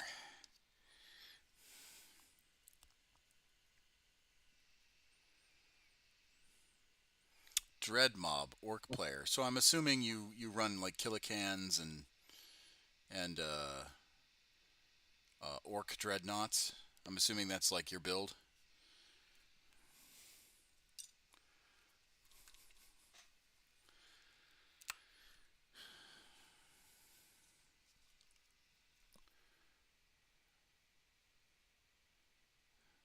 Are you just painting up your blade guard for just a random Space Marine chapter? Or are you trying to like make a Space Marine, or sorry, just for this project, just a random one off, or are you trying to make a Space Marine chapter there, Kelly? No, it's just a one-off. Just because again, I was bored of painting the orcs, um, and I reached out to a guy that I know in the UK looking for some bits, and he had the model up for super cheap. So I was just like, "Hey, do you want to throw it in there?" And he said, "Sure." And I just actually got him in the mail yesterday. Oh, okay. So I stripped him down and everything like that because it was just kind of face painted, like there was nothing there, and I knew he was kind of going for a white scar. So that's what I'm gonna do anytime I get a used model that's previously painted. I always take pictures of it and then repaint it in my style, but with what the original owner had envisioned. Oh, for So I like just kind of do it in my own way. for chapter colors and all that stuff. Yeah. Gotcha, gotcha. That's kind of cool. I can't wait to see it.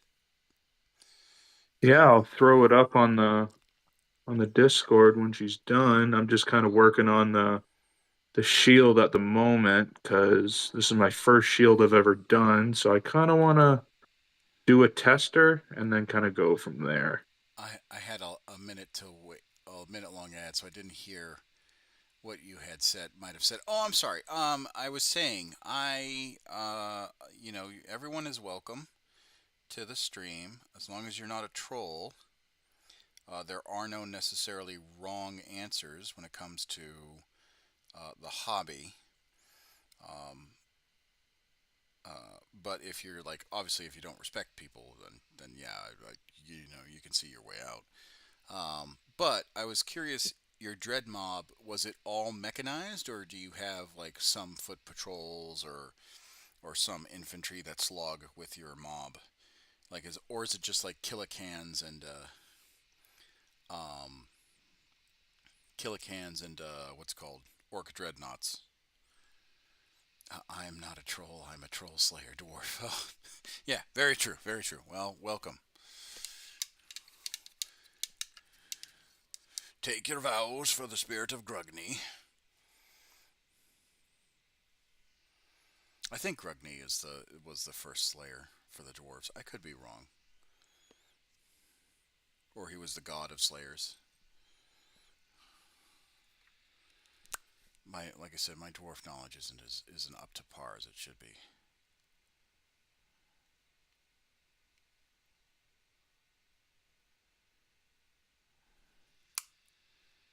I have a giant orc army because I bought out players. For the boys alone, I have roughly 900. Damn. Back when units were 30 in size. Well, yeah, I mean, that makes sense. 900 though? My God. That's a lot of boys. That's all. That's a lot of boys.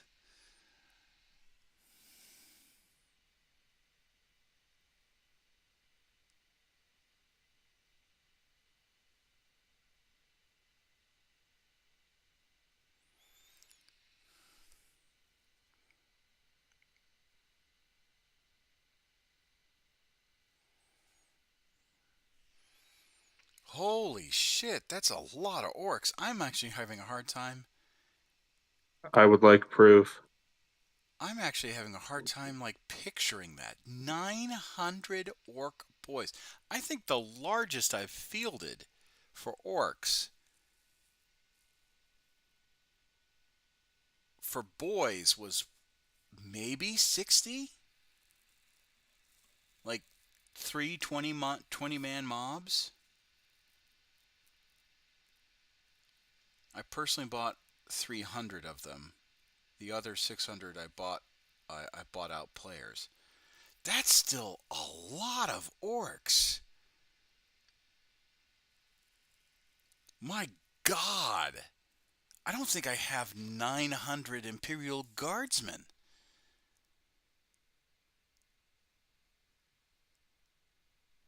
Maybe 400 at most, but that's like if I combined it, but that's like in the total of like all 20 years of me playing.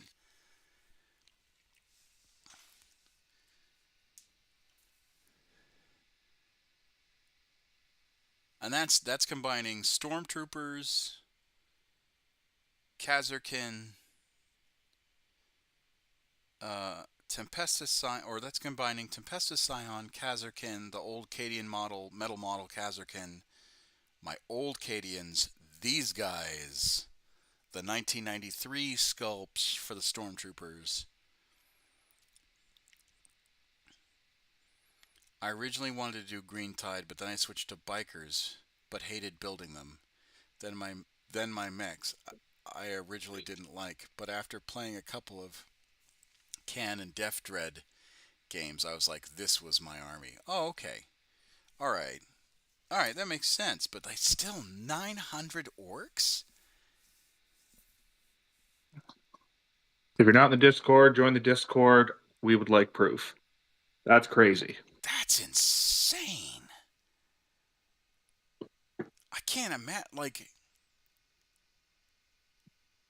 What are you like mini wargaming or something over here? yeah, Like, damn, man. I was just about to say that. Like, the only person I know that has like that like a massive amount is Mini Wargaming Dave from miniwargaming.com. Because he has like 10,000 points of chaos, but he also started playing in like the late 90s. So he was collecting before even I was.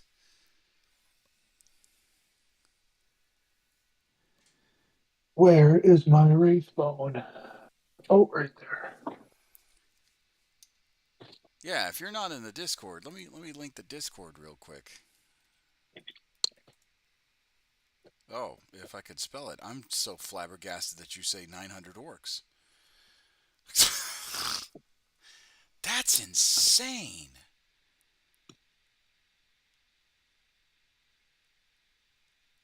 I don't even think Tyranids can get that high.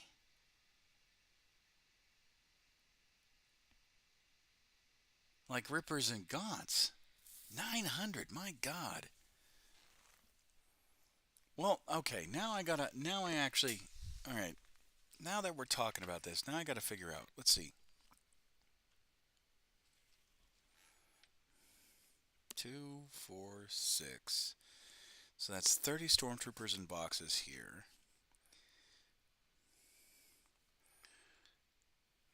6 heavy weapons teams. And then I got 20 right here. A majority of them are in storage with a few of my other armies. But still, that's insane. Like, we would still like to see your Def Dread and Kill a Can army. That would be kind of cool to see. I've never seen a fully mechanized orc army. The closest I've seen were Speed Freaks, right? But those were more wagons and stuff. But I've never seen like a Dread army. I regret selling my Stompa. Well, you know, that's insane. 900 orcs. My God.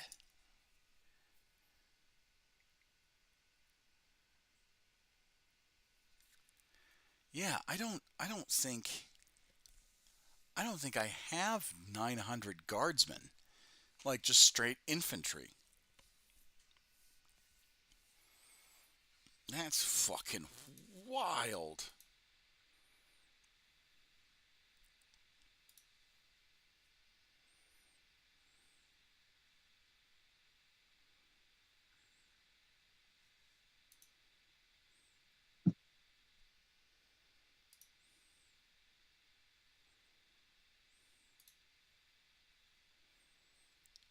Here's my shield. Oh, Thank you. okay.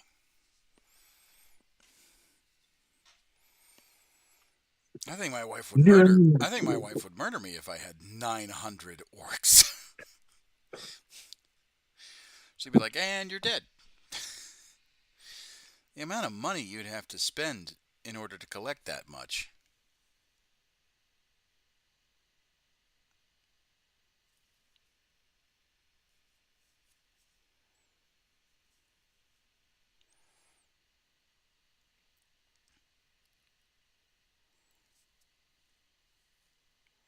Like, don't get me wrong. I have spent. My armies was collected since '08.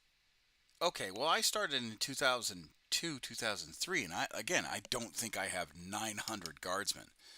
Maybe like high hundreds, like, or sorry, low hundreds, so like maybe 200, maybe 3 at most, but 900 is a lot.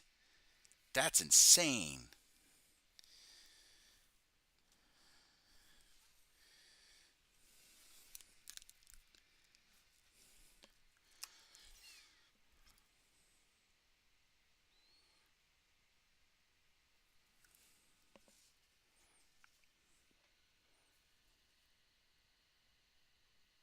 I don't even think I have 900 models together, like with between all my factions.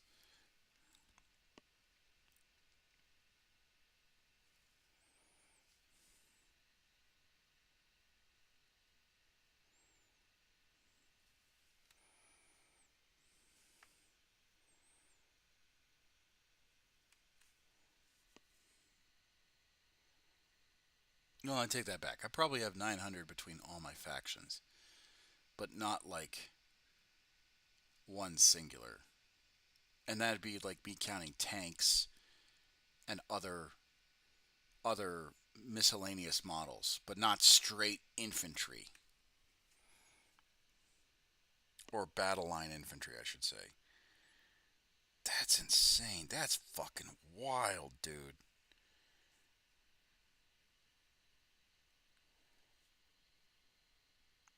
230.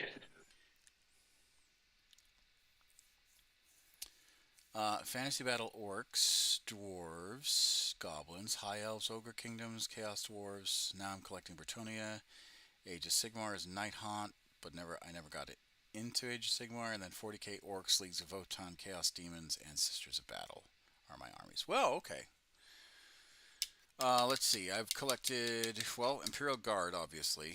When I met my wife and she started playing with me, she collected Dark Angels. I have Chaos from the Dark Vengeance box sets. I've got some Eldar kicking around, Dark Eldar. Dark Eldar is more of a fully serviceable army. Sisters of Battle, like old style metal model Sisters of Battle that I have to kind of modernize. Um, let's see, what else?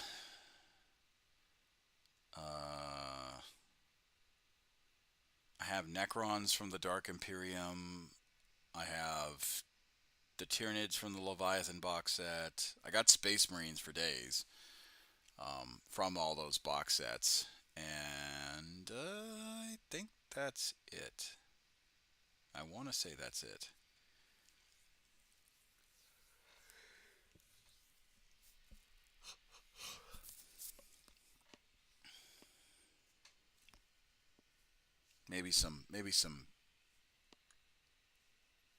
Maybe that's about, yeah, that's about it. Now that I'm thinking about it.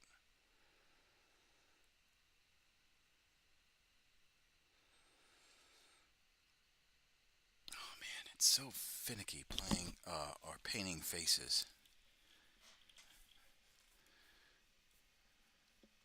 You want to know a trick to help painting faces? Yeah, don't paint them. Yeah, just don't do them. And just don't do them. No, I gotta do them. I gotta do them. It's just doing them right. It's just the fine detail is what's killing my eyes.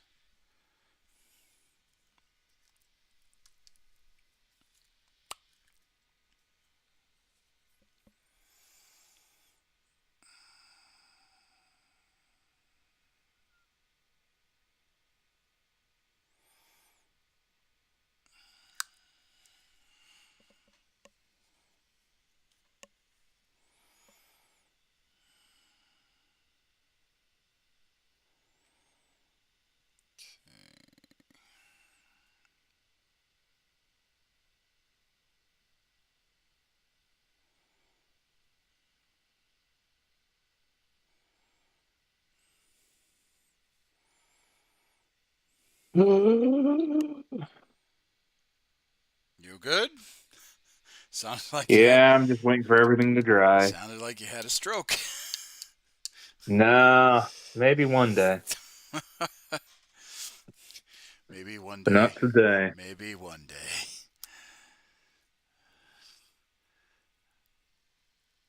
I remember buying enough bikers when for 45 when the units could be 15. I built 15 and immediately sold the other boxes for 30 because I hated them that much. I wanted a biker army, but if they weren't the bane of my existence. Well, hey, that's kind of the beauty of 40k is that you don't have to buy every model under the sun in order to make a functioning army.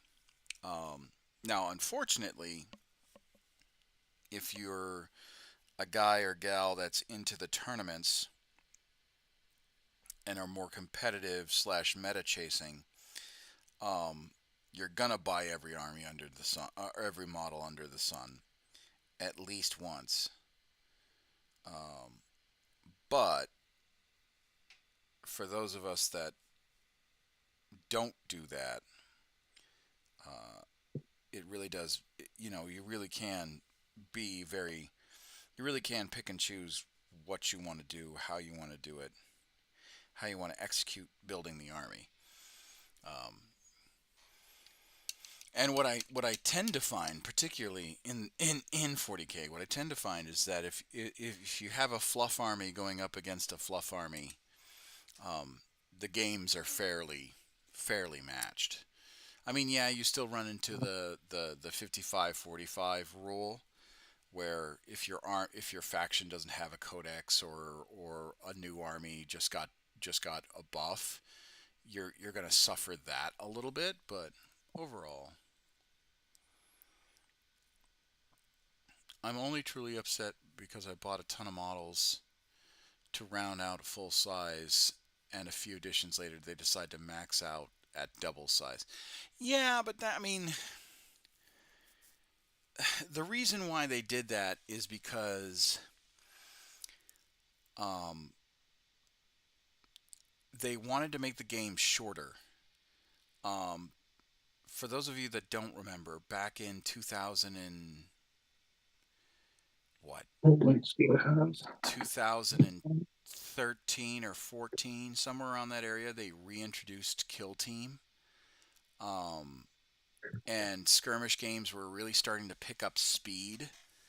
So GW saw that as a threat to their bottom line, and they made a business decision to get into the skirmish game scene, and that's where Kill Team came into being. And then when they looked at what was selling and what was being played a lot, it was those skirmish style games. So they shortened the battle board, and then they shortened um, the amount of points you need to play a game.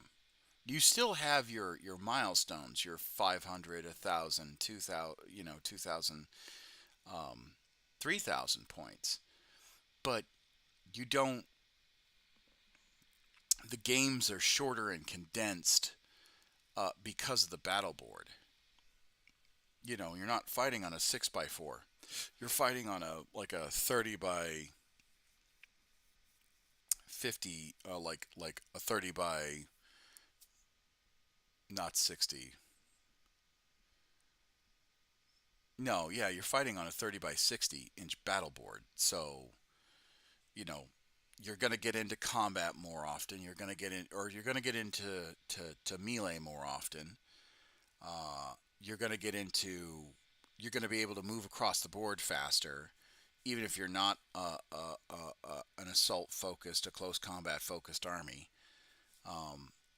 So the games are quicker, right? They want you to play, an 1,000 point game in 2 hours, um, because they want to kind of reclaim that standard of play. Because it used to be that a 2,000 point game could take up to 4 hours to play out, um, even with the most experienced players. So, yeah, that's why they switched. That's why there's been a lot of attempts to streamline the game to make it more fluid.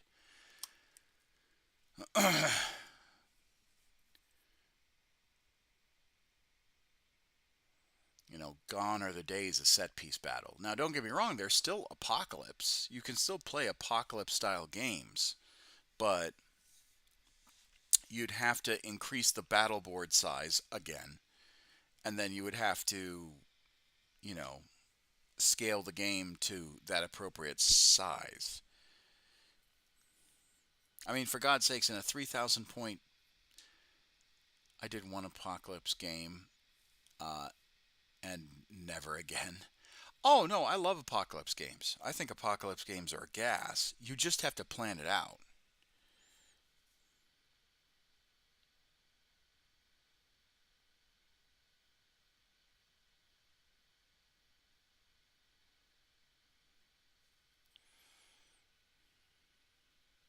I mean, I guess you can throw, 3,000 points on a battle board between the two of you and just have at it, but um, and just go like cleanse mission. But if you want like a meaningful apocalypse style game, you need to plan that out. Have you ever played Apocalypse, Kelly? No, Uh, unfortunately not. what's the largest game you've played? 2,000? Yeah. Yeah.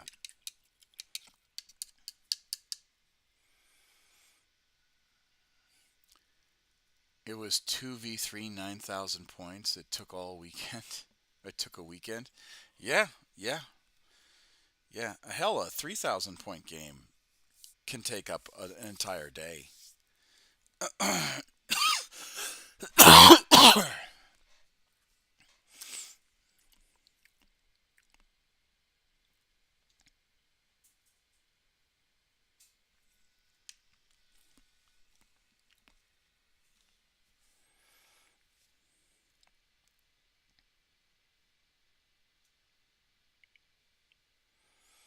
All right.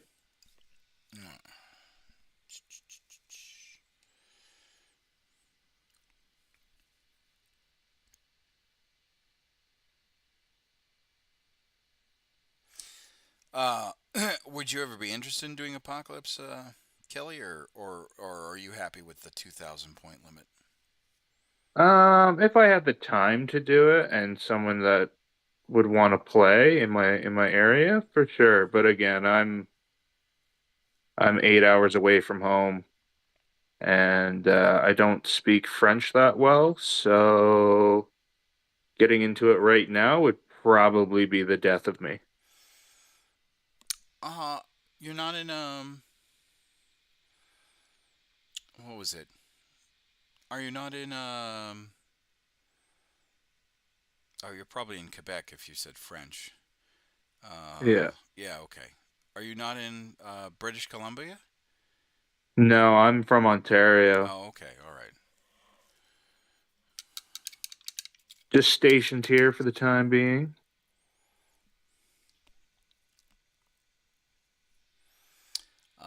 If I did another 3,000 point game, I'd do pure Orc Mechs, buy a new Stampa. I mean, yeah, I mean, uh, well, whatever you feel works. That's the one thing I do like about GW. Oh well, the one good thing I like about GW that they kept is that you can make functioning armies out of your playstyle. Whether or not they if you just play strict objective control, whether or not they do that is a different story.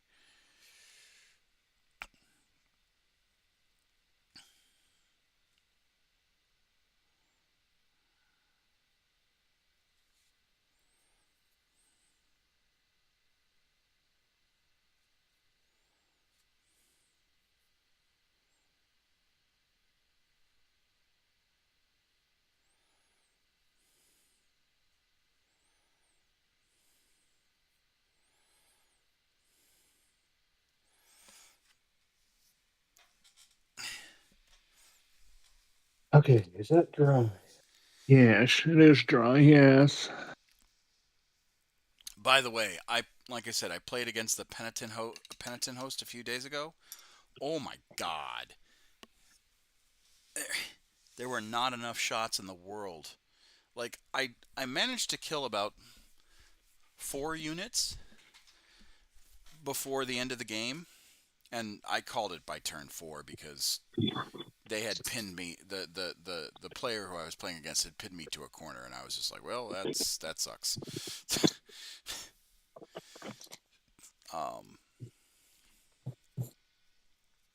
But yeah, it was definitely a fun game. But penitent hosts are gross. You have to pour a lot of shots into them in order for you to get them off your back. Arcoflagellants are fucking dangerous and deadly because they just can soak so many shots, and you can't ignore them because they'll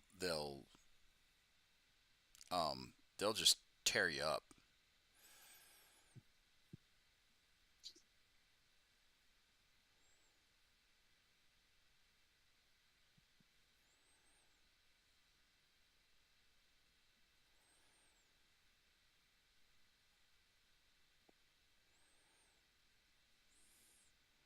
What's your what's your like your worst army that you hate playing against for whatever reason? Um,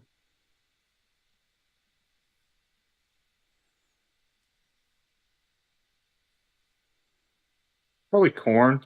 Corn. Not a big not a big fan of berserkers. They always seem to get me.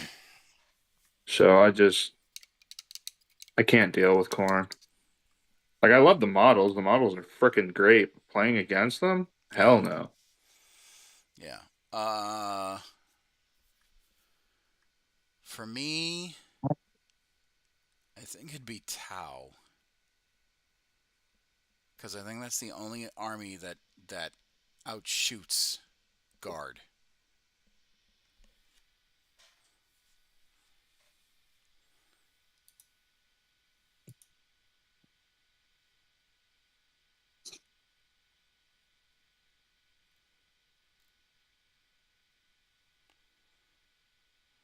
Yeah, Tau can definitely be difficult. Yeah. I haven't even played with my Tau army yet. I've just kind of built it and kind of moved on. Um, but I feel like it would do all right. I just haven't played them.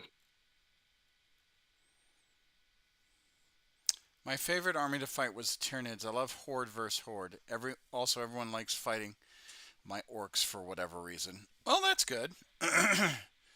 That's good. That's good that people like fighting your army. It always sucks if Nope, we got an ad break.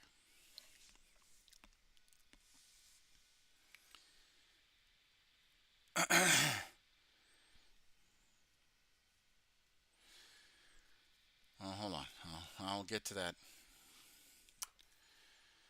Get to that comment in a second. We just gotta wait for the ad to finish.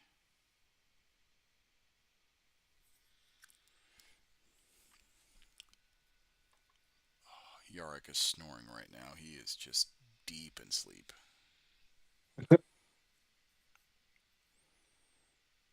But it's like that soft snore.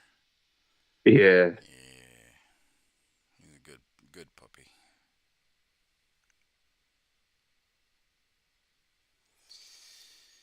Oh, this week was a bit of a drain. So So you guys retired the 130? not the actual like airframe, like Oh, there's okay. there is a C-130 here that they were using a lot for missions and testing and all that stuff. They were going to send that particular airframe to the Boneyard in Davis Monthan, but the air museum on the base uh, either won it through lottery or managed to convince the losing unit to donate it to the um, to the to the to the museum. So moving that aircraft was there was a lot of moving parts, and the one thing I didn't like about moving that aircraft was we advertised that hey, this route was going to be closed for quite some time because it's a giant fucking plane moving, Yeah, it's a big plane. moving on a two-lane highway or two-lane road for the most part. It would open up, like the road would open up to 4 lanes occasionally, but most of the time it was straight 2 lane. So hey, we're closing down these intersections and we're closing down these roads in order for this aircraft to move. And for those of you that don't necessarily know, roads are not airfield grade quality for Oh, they're aircraft. terrible for the suspension, for the tire, for everything. Yeah. So,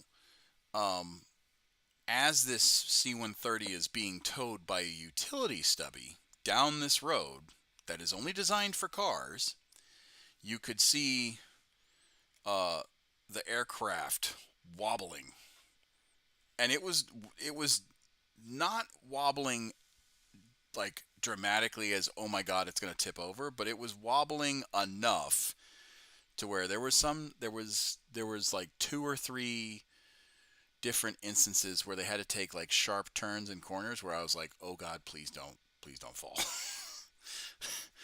Like, please let that wing not hit the pavement, because then that would have been even more of a mess. And roads, regular civilian, a 4-lane road, you might have what are called wing clearances. You might have enough room for the wings to clear, but a 2-lane road, definitely not. Like, because you got telephone poles on either side, street lights, stop signs, speed signs, road traffic signs, basically, that would hit the either the propellers or the wing itself. So they had to take all of that down, and that just took time. It took a lot of time. I think, God, we started it at like, we were in position by like 7:45 ish, and we didn't stop until almost 12. It was Damn. it was quite the process, and all throughout people were not upset, but impatient, I guess was the word I'd use. Um, because I mean, like, what do you want, man? We're moving a freaking airplane. I don't know. It was definitely, it wasn't like, job wise it was low threat. It was you know it was just like waiting for something disastrous to happen. That was my issue. Was like the I didn't necessarily want something to happen kind of a deal. I'm like, oh god, please tell me. Please hurry up kind of a deal.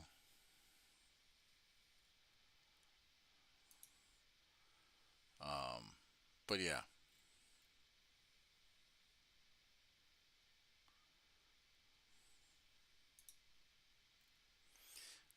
That was by far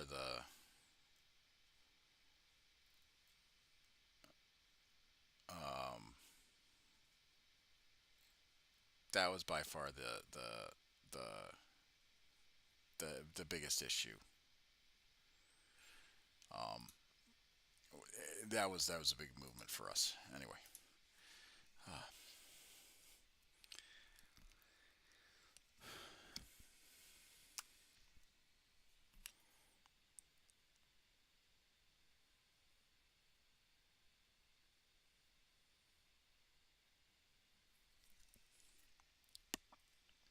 I want to do more games with my sisters. I'm still learning them. Well, like I said, Penitent Host. Um, that is, I don't necessarily want to say that's the meta, but that is a very effective sisters army. You get a whole bunch of Sister Repentia, Arco-Flagellants, and uh, Penitent Engines, Mortifiers, and all that stuff. Put them in rhinos and drive them up the battlefield, and It's like a pinata of pain. Surprise! Flail whips. And my guard were hitting and all that stuff, but it just wasn't like I wasn't generating enough wounds to stop them. Like I was killing a unit a turn, which is not bad. That was nice, but it still wasn't enough to stop a full unit of arcoflagellants with 2 wounds apiece. You know, I think 2 or 3 wounds apiece, and you're just like, oh my god. And then miracle dice and all that stuff. So.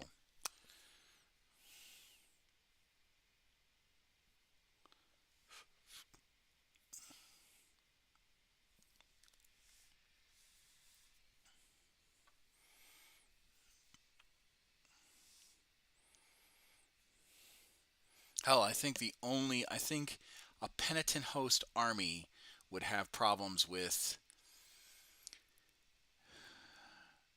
anything with a 3-up save, because there wasn't a whole lot of armor penetrating, and then unless they got into melee, but even then, like arcoflagellants were there was no armor pen to their attacks. I think it would be more the penitent engines could take care of 3-up save units, but anything other than anything other than a 3-up save, and then of course, if that unit was fighting in combat and was taking that, and the unit that you were fighting that particular sister's unit in was generating more hits than the arcoflagellants or the sisters or the repentia.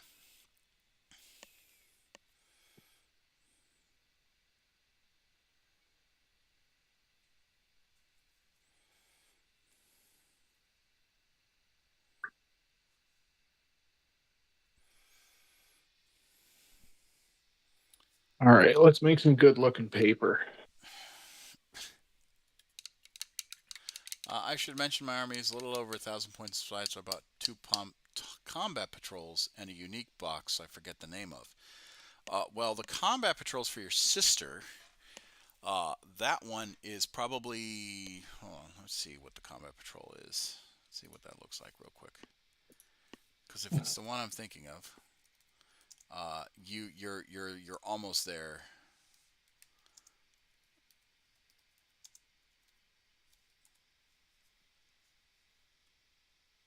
I don't know the points. I'm assuming 1,000. It's not exactly 1,000. Yeah, so your combat patrol, you almost have a repentia host, or sorry, a penitent host as is.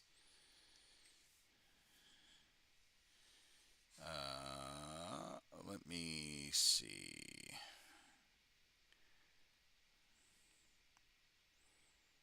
I think it was Raffle Sisters.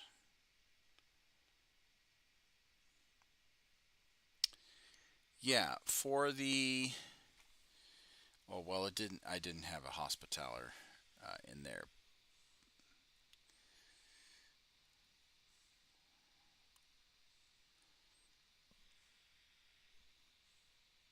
Oh yeah, no. So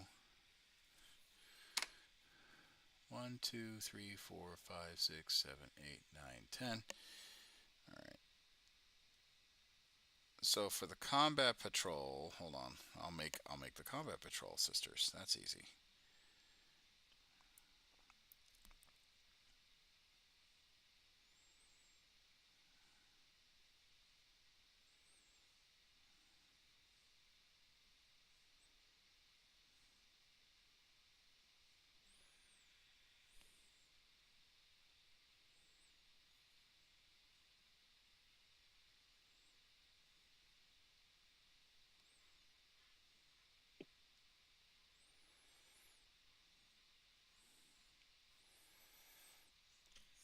So you've got a Canoness. You've got.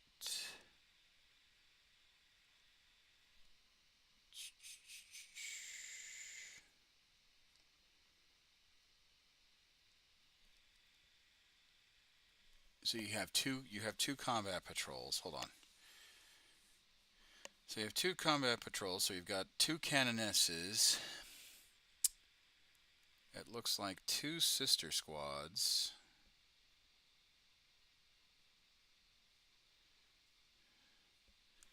No dedicated transport, but then you have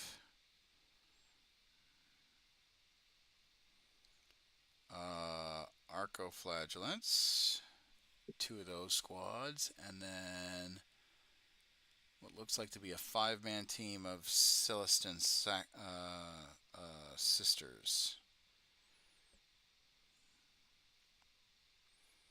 And we duplicate that. So you've got with the it's the box that had the rhino. Oh, you mean the collector's one? Where when the release pack? Oh, hold on. Then I'm looking at the wrong one. The box with the rhino. Yes? Hold on.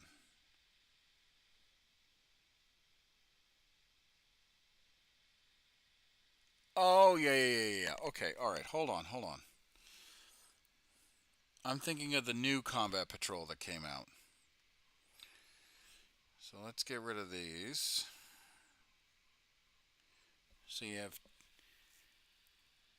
And then you had penitents.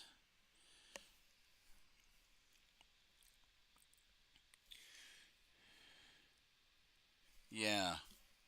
And then you had the jump packs. Hold on. So you got... And then you had a penitent engine. So you have two cannonesses, two battle sisters. You have two rhinos, three arcoflagellants,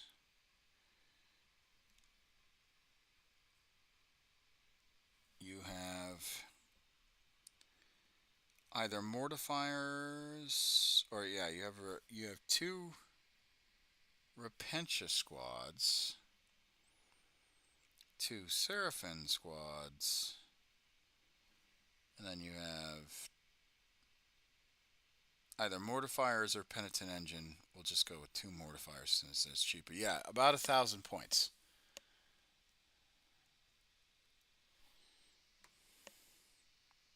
You have 1,050 with just those two combat patrols with the rhino.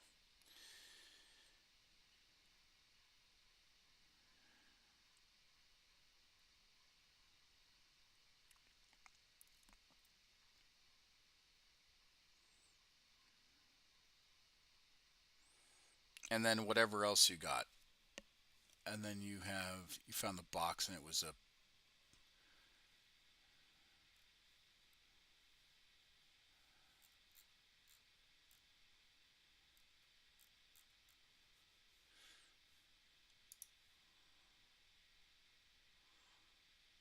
But yeah.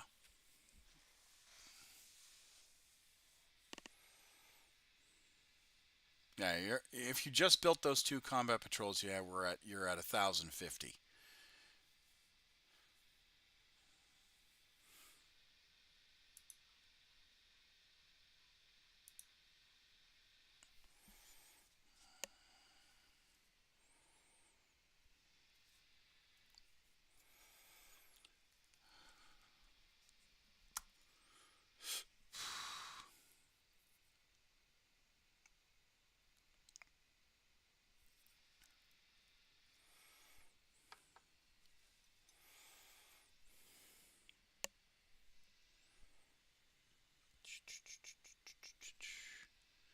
Hello, Quackamo. How are you? I hope you're well.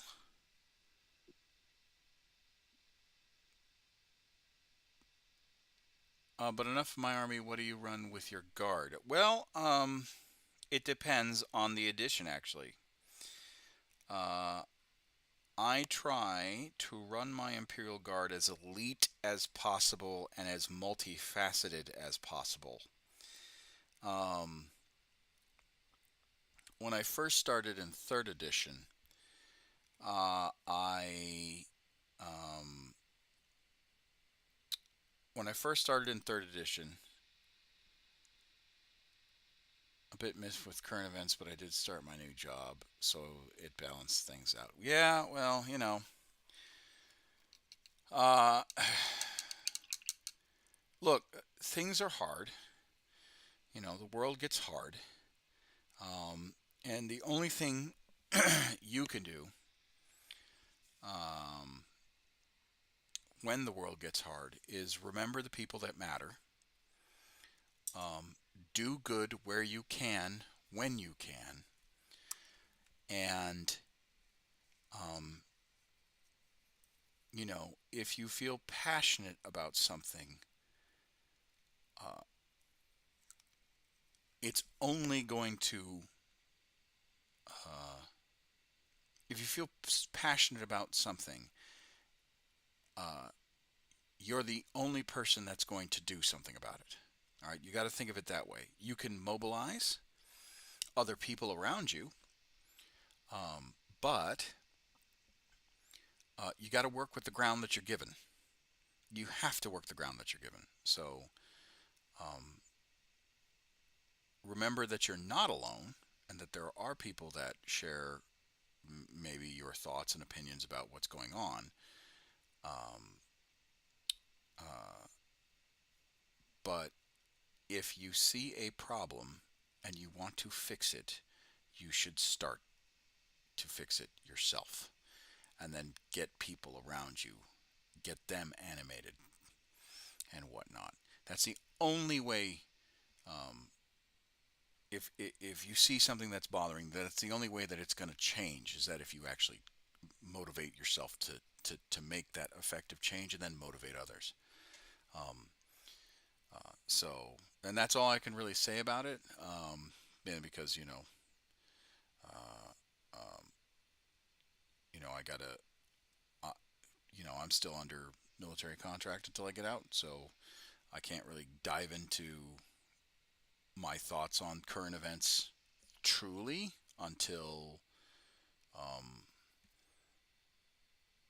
until that day where I can hang up the uniform, because my thoughts and opinions are still reflecting of my while my thoughts and opinions are of my personal values.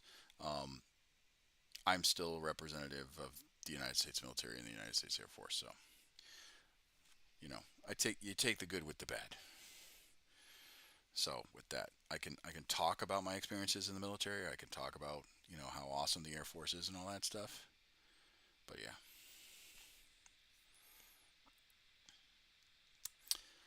I don't mind the job. I mind the organization and a lot around it. A lot of things bother me with the mission. Okay, so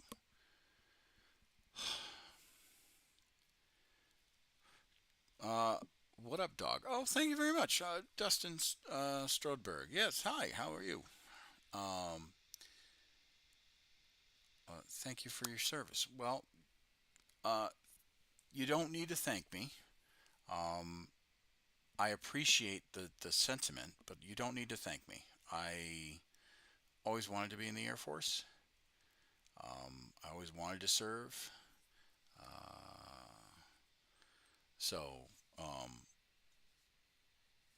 but so I don't think of it as like I don't think of it as work per se. I think of it as a calling. And while I've had hard days, um, uh, there's there's there's nowhere where I'd rather be, right? I don't like I could have gone into another profession and been as well, but there's nowhere I'd rather be right now than in the United States Oh, Air yeah. Force. Um, so that's my take on it. You're a crew chief. Oh, okay. All right. Well, I'm security forces, so we are natural enemies.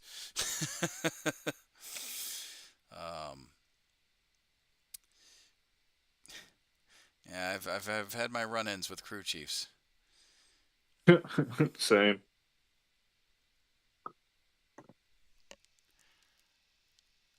I literally just got off a swing shift and started my Black Templar Dreadnought. Oh, okay. All right, good. Are you doing close combat or are you doing ranged? What are they called? Ballistas? Hell no. Oh, please don't say Secfo. I appreciate that you love security forces, but that is one thing that I absolutely fucking. So, for those of you that don't know, security forces, a little bit of Air Force kind of inside baseball. If you are referring to security forces, they are either security forces or defenders. Secfo is a slang term that was used by the special operations guys while we were in, because we shared the same base for the for a lot of the beginning steps of special operations. You had your combat controllers, you had your PJs, and I think you had your TAC P guys all go through INDOC, their first phase of INDOC at Lackland. And Lackland is where security forces airmen, students that are going through the security forces training to actually be security forces training, is like, that's where we are. And our patch, right, that we wear on this side says SF, and a lot of people confuse SF for special forces. Air Force doesn't have special forces; they have special operations. All right, special forces is reserved for those that actually were designated special forces. Your Delta Force, your Green Berets.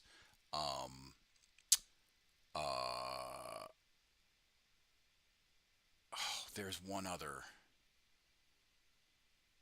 There's one other one that actually is like, that's considered. I think SEALs. SEALs, I think, falls under that category.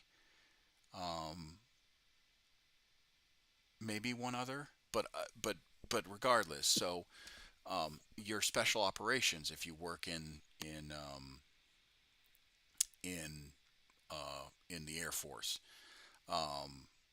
So I was about to say SEALs. So with that, the tech school students that were going through special operations in Lackland always hated it because we called ourselves, because of our patches would always say SF. And so they used SecFo as a slang to insult us, basically.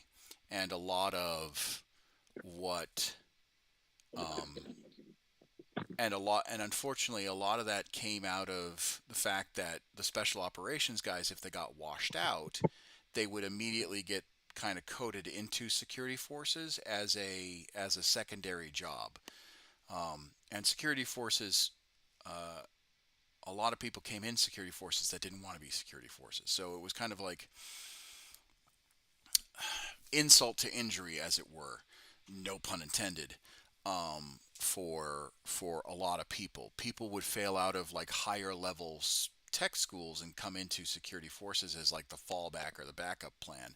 And then you had people that came in open general that didn't have a job. I enjoyed hanging out. I'm out for the night. I hope you have your rest of the night is good. Well, I appreciate you, Autumn. If you want to remain like in the loop and whatnot and ask me questions and all that stuff on other streams, because I will be streaming tomorrow night and whatnot, just make sure you like, subscribe, follow, all that stuff, and join the Discord, because we do have a community in the Discord. I'm trying to get that up and thriving, and I hope you guys have a lovely evening. But anyway, back to on that note, I'm gonna head to bed too, man. Oh, okay. Well, good night, man. Get some rest. I'll see you later. I gotta be up in 3 hours to go see Sergeant, so Oh God, it'll be why fun. are you up? I'm on night, so my whole schedule is kind of screwed up right now. Oh, I see, I see, I see. Well, get some rest, and hopefully your sergeant uh, doesn't give you hell. So, Nah, he's a cool guy. oh, okay. Well, that's good. Have a good night. Yep, you too. Anyway, as I was saying, so you come in open general, and that basically means that you didn't have a job when you got to basic, um, and because you didn't have a job when you got to basic, uh, you basically run the gamut of, like, do you go in as maintenance? Do you go in as services? Do you go in as security forces? Basically, the larger career fields will swallow up open general first, um, before you go into more of the stuff. I'm a guard baby, but I have been full time since I joined.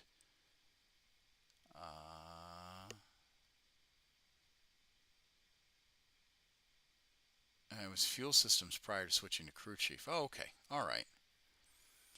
Um, but as I was saying, a lot of people used SecFo as a slang to, like, bash on the career field, and uh, I know the newer crop of kids that are coming through the pipeline are use it as a badge of honor, but for us older, saltier bastards, some of us old heads, I don't like SecFo. I just don't. I've always seen it as slang, and I try not to. I try not to.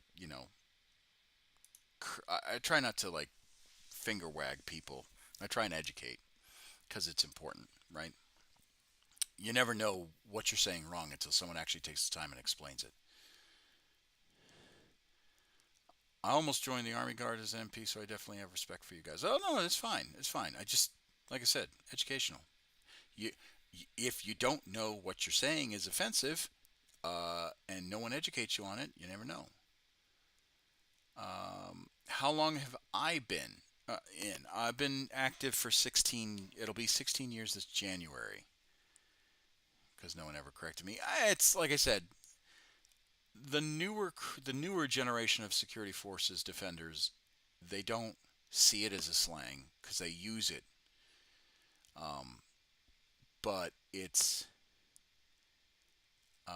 for us older heads, we feel that it's a slang. So yeah. Like I said, older heads. I'm an old head. I'm almost there. Yeah, almost there. Almost there. I don't know if I'm gonna. I don't know if I'm gonna go past 20. I mean, if I earn Master Sergeant, young old head. If I earn Master Sergeant, maybe I'll go past 20, but not by much. Not by much.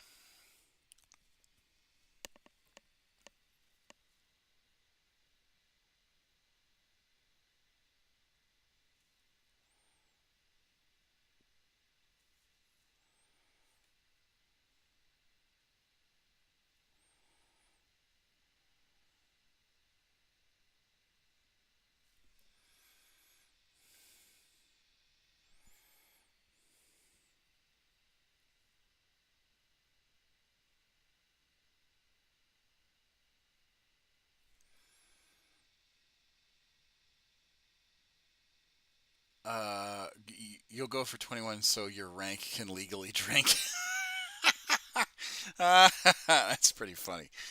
Um, no, so I'm currently in E5 working towards E6. I work F-15s. Oh, Strike Eagles are a fine aircraft, fine platform. Um, uh,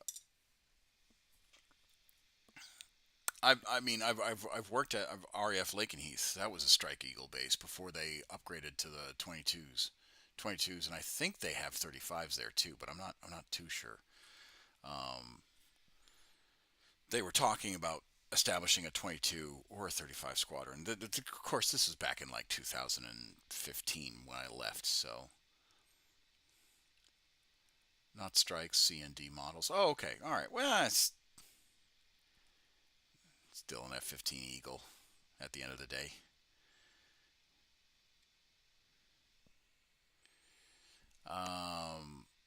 So, Quacamo, to answer your question slash joke, when you retire from the military, they do what's called the high three, which is your last 3 years in the military, and they go based off of how much pay you got from those 3 years. So if I make Master Sergeant at 16 years, right? Because this is the first year I'm eligible for Master Sergeant. If I make Master Sergeant at 16, then I'd have to serve an additional 2 years, right, in my contract. I'd be mandated to serve an additional 2 years in my contract because I'm a senior master, or I'm a senior NCO.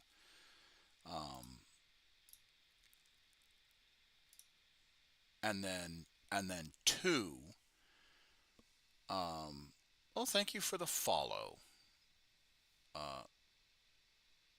And then two. Oh, and you subscribed. Thank you very much for the subscription. Thank you very much. I appreciate you subscribing with time. But so, when you make senior NCO, you're on the hook for, I think Master Sergeant is 2 years, Senior Master Sergeant is 3, and then Chief is 3.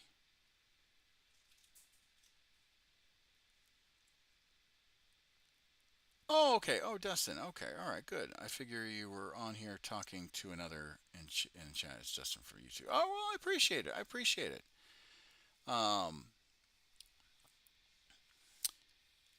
But as I was saying, so with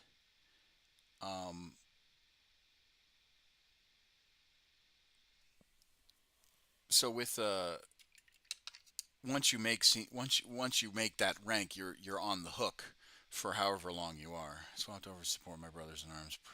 Proud to serve with you. Well, I appreciate that. I appreciate that.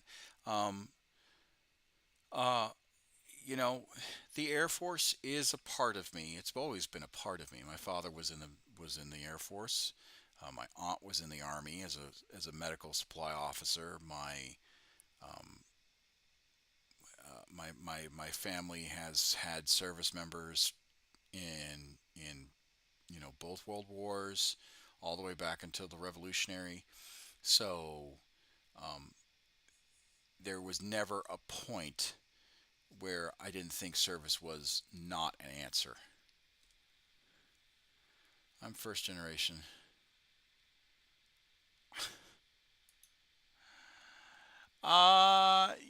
Hey, you could be first generation. It's fine. I'm not one of those snobby guys that's like, oh, first generation this or or legacy that.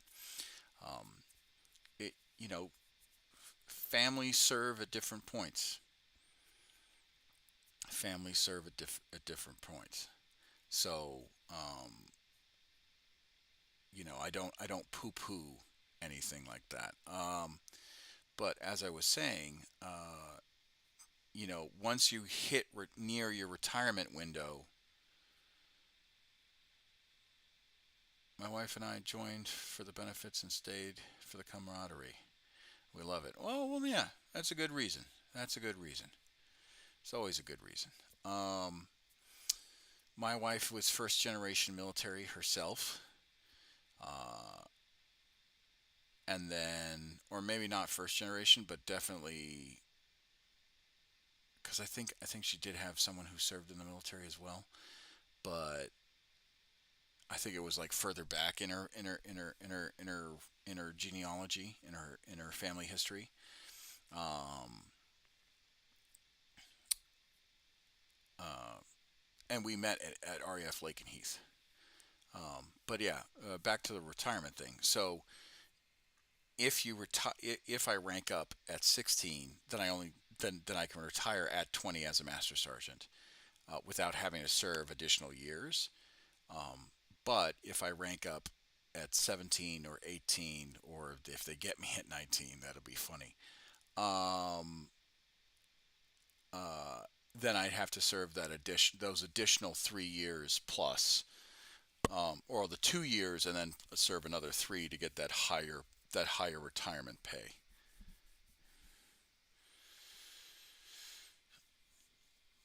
Larry looked at the benefits and said, "Let's do it." Well, that's a hell of a decision to make. It really is. That's a hell of a decision. I'm not gonna lie, and not a light one either. I'm pretty sure if you did it on a whim, you've got more balls than me, because I had to do a lot of research before I made the decision, even though I knew I was going to join. Right, it was either the Air Force or the Army, and my father was like, Air Force takes care of people better, and my aunt said the same thing, and I was just like, okay, well, let's do it.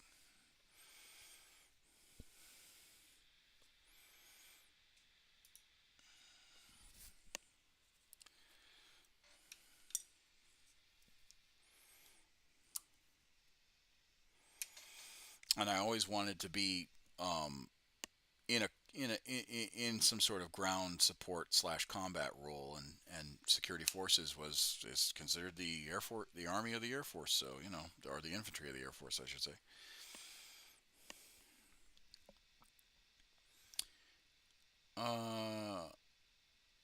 We were 27 with life experience, and we're here at 35, still thinking it was the best decision we made for our future. Oh yeah, no, 100%.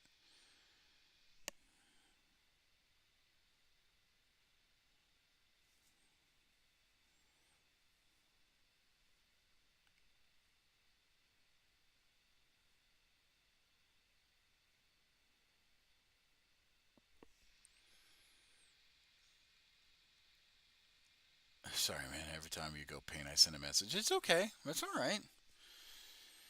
I don't mind talking while painting.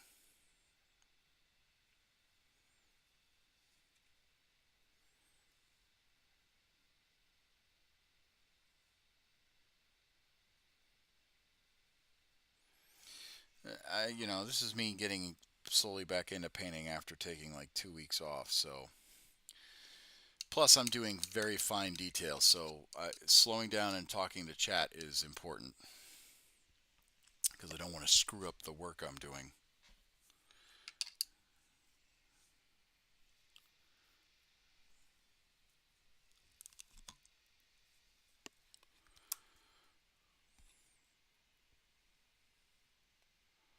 I bought Dragon Age Veilguard. It's fun. I heard it's pretty good. I also heard that it could have been better. Like I've heard it's good, but I've also heard from the people that say it's good that it could have been a little bit better. But I think mainly that's because Diablo, or not Diablo, Baldur's Gate, like, just set the bar so fucking high, and people were dying to get Dragon Age. So I think it's a mix of that.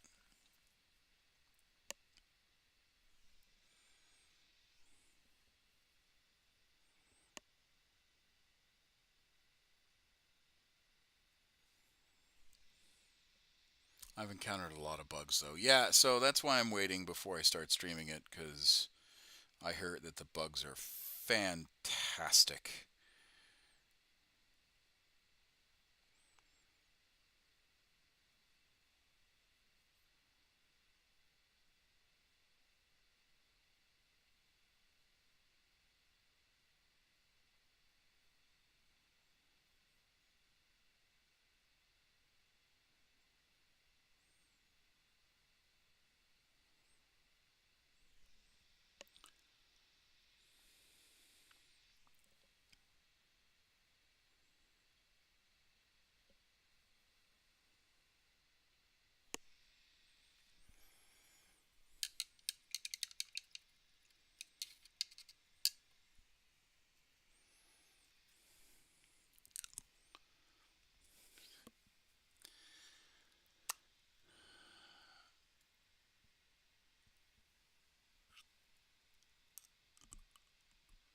But yeah. Like I said, I'll probably get it once, like, they've fine tuned it. Um, and the not the hype, but um the developers get the the day one release bugs taken care of.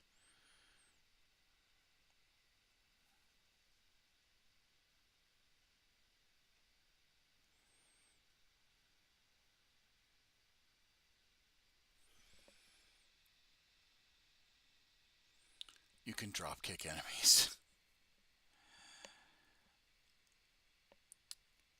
Yeah, like I said, I I haven't. Oh God, I haven't played Dragon Age in a hot minute.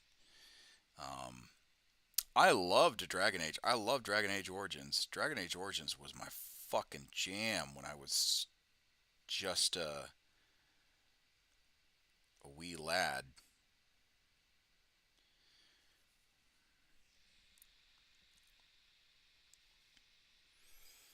You guys are about to get hit with an ad in about a minute.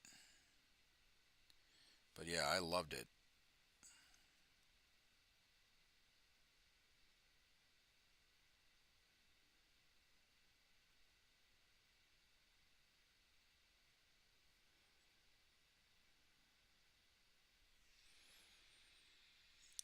Just joined the Discord server. Okay, all right, good.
Uh, is your recording channel?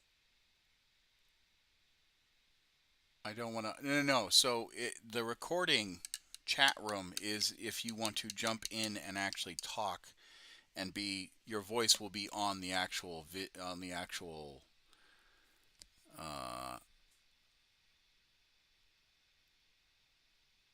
uh, it'll be actually recorded on the actual. That's why I say it's recording. Like your voice will be on the recording. Your voice will be actually on the stream. So, fair warning.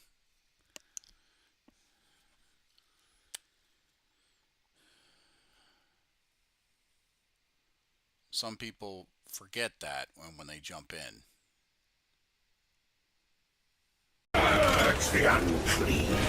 Up. Yo, my bad. Sorry for the intro. I should have turned it off before I joined. It's okay. It's all right. I'm assuming you're playing what's it called Space Marine. I have been playing it, but it's kind of funny. I never really was into the tabletop, Okay. and like I always thought it was cool, and like I just didn't understand what was happening. People were rolling 45 dice at a time. I'm like, what the hell is this? Yeah, it can be. Um, The game can be very overwhelming. I've been watching a lot of stuff on YouTube lately, but back on the PS3 days, I actually played the original Space Marine video game, and I loved the multiplayer. Like that was my favorite, one of my favorite games to play multiplayer on. And so when they came out with Space Marine 2, I was like, well, I'm definitely buying that, especially if it was anything like what I used to play. And then one of my buddies at work, he actually is like super hardcore into the lore and everything, and he talked me and one of the guys in my shop into getting into it with him. So I chose Black Templars because I was like, those guys are pretty badass. They just do whatever the hell they want. They don't follow the codex. Like they're just like, that's more like guidelines. More like And guidelines than anything else. exactly, yeah. And then my other buddy, he chose Raven Guard because he likes playing sniper and stuff. So and stealthy. So that's why I bought the army set of the Black Templars. So I'm building it right now. Are you going And to then go for your dreadnought? Are you going to go? I forget what it's called. I think it's like. I know you asked earlier. So this is actually a lot. I did a lot of research because I'm one of those people that I have to do research before I actually commit to something. Yeah, sure. And so I saw this one guy on YouTube. He puts magnets in there so he can swap his artillery and his weapons to do that. So I was like, okay, that's what I'm gonna do, just in case I decide I want to play a different style one day or something like that. Magnetize. I'm gonna warn you. Magnetizing takes a lot of work, and Yeah. if you don't do it right, you can really screw up the model. Yep. Luckily, I think with the dreadnoughts connecting joints, you have a lot of not a lot of space, but if you More than actual mini, yeah like the 32. more than an actual like standard Space Marine, so your margin of error is a little bit forgiving, I would say. Gotcha. Um,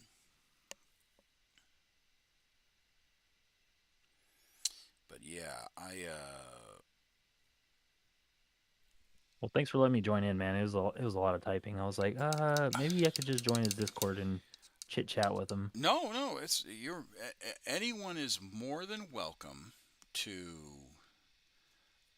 join the what's it called?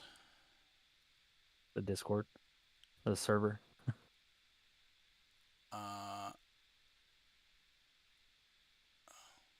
I joined. Yeah, anyone can join the. Anyone that can join the the Discord and whatnot. But what's it called?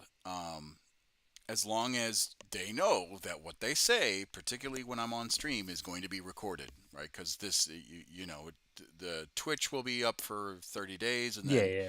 on YouTube, that's where all my VODs go. Actually, I used to stream when I'd play Call of Duty. I'd play Warzone with my brother-in-law and stuff, but I had to stop because he'd be saying some stuff. I'm like, bro, I can't have you saying that on my stream, man. Yeah. So anyone, it's that goes. Quackamo, what game? What game are you trying to ask about? Space Marine or the game that or the soundbite that you heard for like 2 seconds? That one wasn't from. Oh, he was talking about Space Marine. It wasn't from the game. I saw it in like a snippet of a video. And it's like, burn the heretics, purge the unclean, and I was like, that's pretty badass. Like I like that. Oh yeah. So I was like, I'm gonna put that as my intro, and like it's been a kind of a joke between me and my boys when we join up and we have like our own little like voice channel that we get into whenever we play Space Marines because we run as a trio. It's just us three really that play. He was talking about Space Marines. Oh, okay. All right. Okay. Yeah, I am trying to. What's it called? Just trying to get these berets done. I was gonna say you look like you have like a little thing to hold them all three. You're doing three at once. Yeah. So what I do, particularly when it's heads, is I'll cut the sprue, and I use the strut to. Oh, okay, I gotcha. So they're still on the sprue. Yeah, they're still on the sprue, but I use I use the strut to manipulate it a little bit better. I used to do because I've got a bunch of free floating heads, which is a pain in the ass. But what you can do if you have this particular tool, if I can fething find it, there it is. So Citadel came out with this paint. Here, let me just. Citadel came out with this paint stand thing. Okay, yeah, I've seen that on Amazon. Yeah, And what you can do, which is kind of neat, is you take these little claws off, right? Okay, and they're fairly chunky, but the kind of the cool thing about them is if They have clamps. if you yeah, it's a clamp. If you still have a little bit of the sprue hanging off of the neck, you just pinch it, and then you can fully manipulate the headpiece as Oh, your. okay. I mean, I know it. Damn. I know it's blurry, but there we go. I feel like I should send you the picture of the head that I'm working on right now. You can It, you can fully manipulate it, and it's not bad. It gets the job done. But what I have found is when you're just painting, right? We'll just hopefully that zooms in. Okay, no. All right, come on, camera, work with me. What I found is when you're working with multiple heads, I think this works while you're doing one head and you're doing a skin tone and eyes and all that stuff. yeah. This works when you're just mass producing like regular colors and all that stuff. Let's see.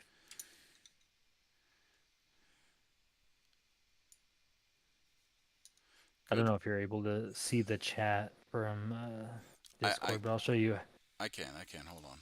No, don't post links, because if you post links, it'll Oh, I was gonna post an image. It's literally how I'm doing one of the heads for my Black Templars.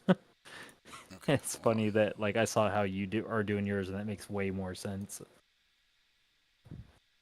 Oh yeah. I mean, you kind of got it. You kind of It's got working. It's working, but your idea makes so much more sense. So I'm gonna take that. I'm still all new to this, so it. Well, hey, we all learn at different rates.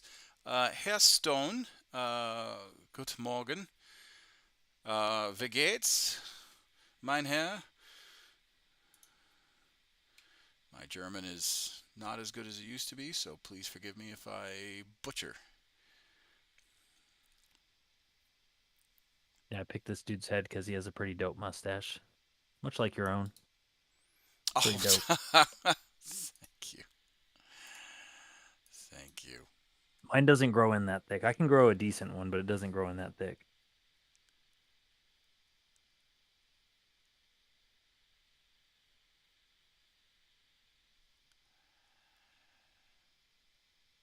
My hair is so light, so no, it's very good. Oh, thank you, thank you. Like I said, I,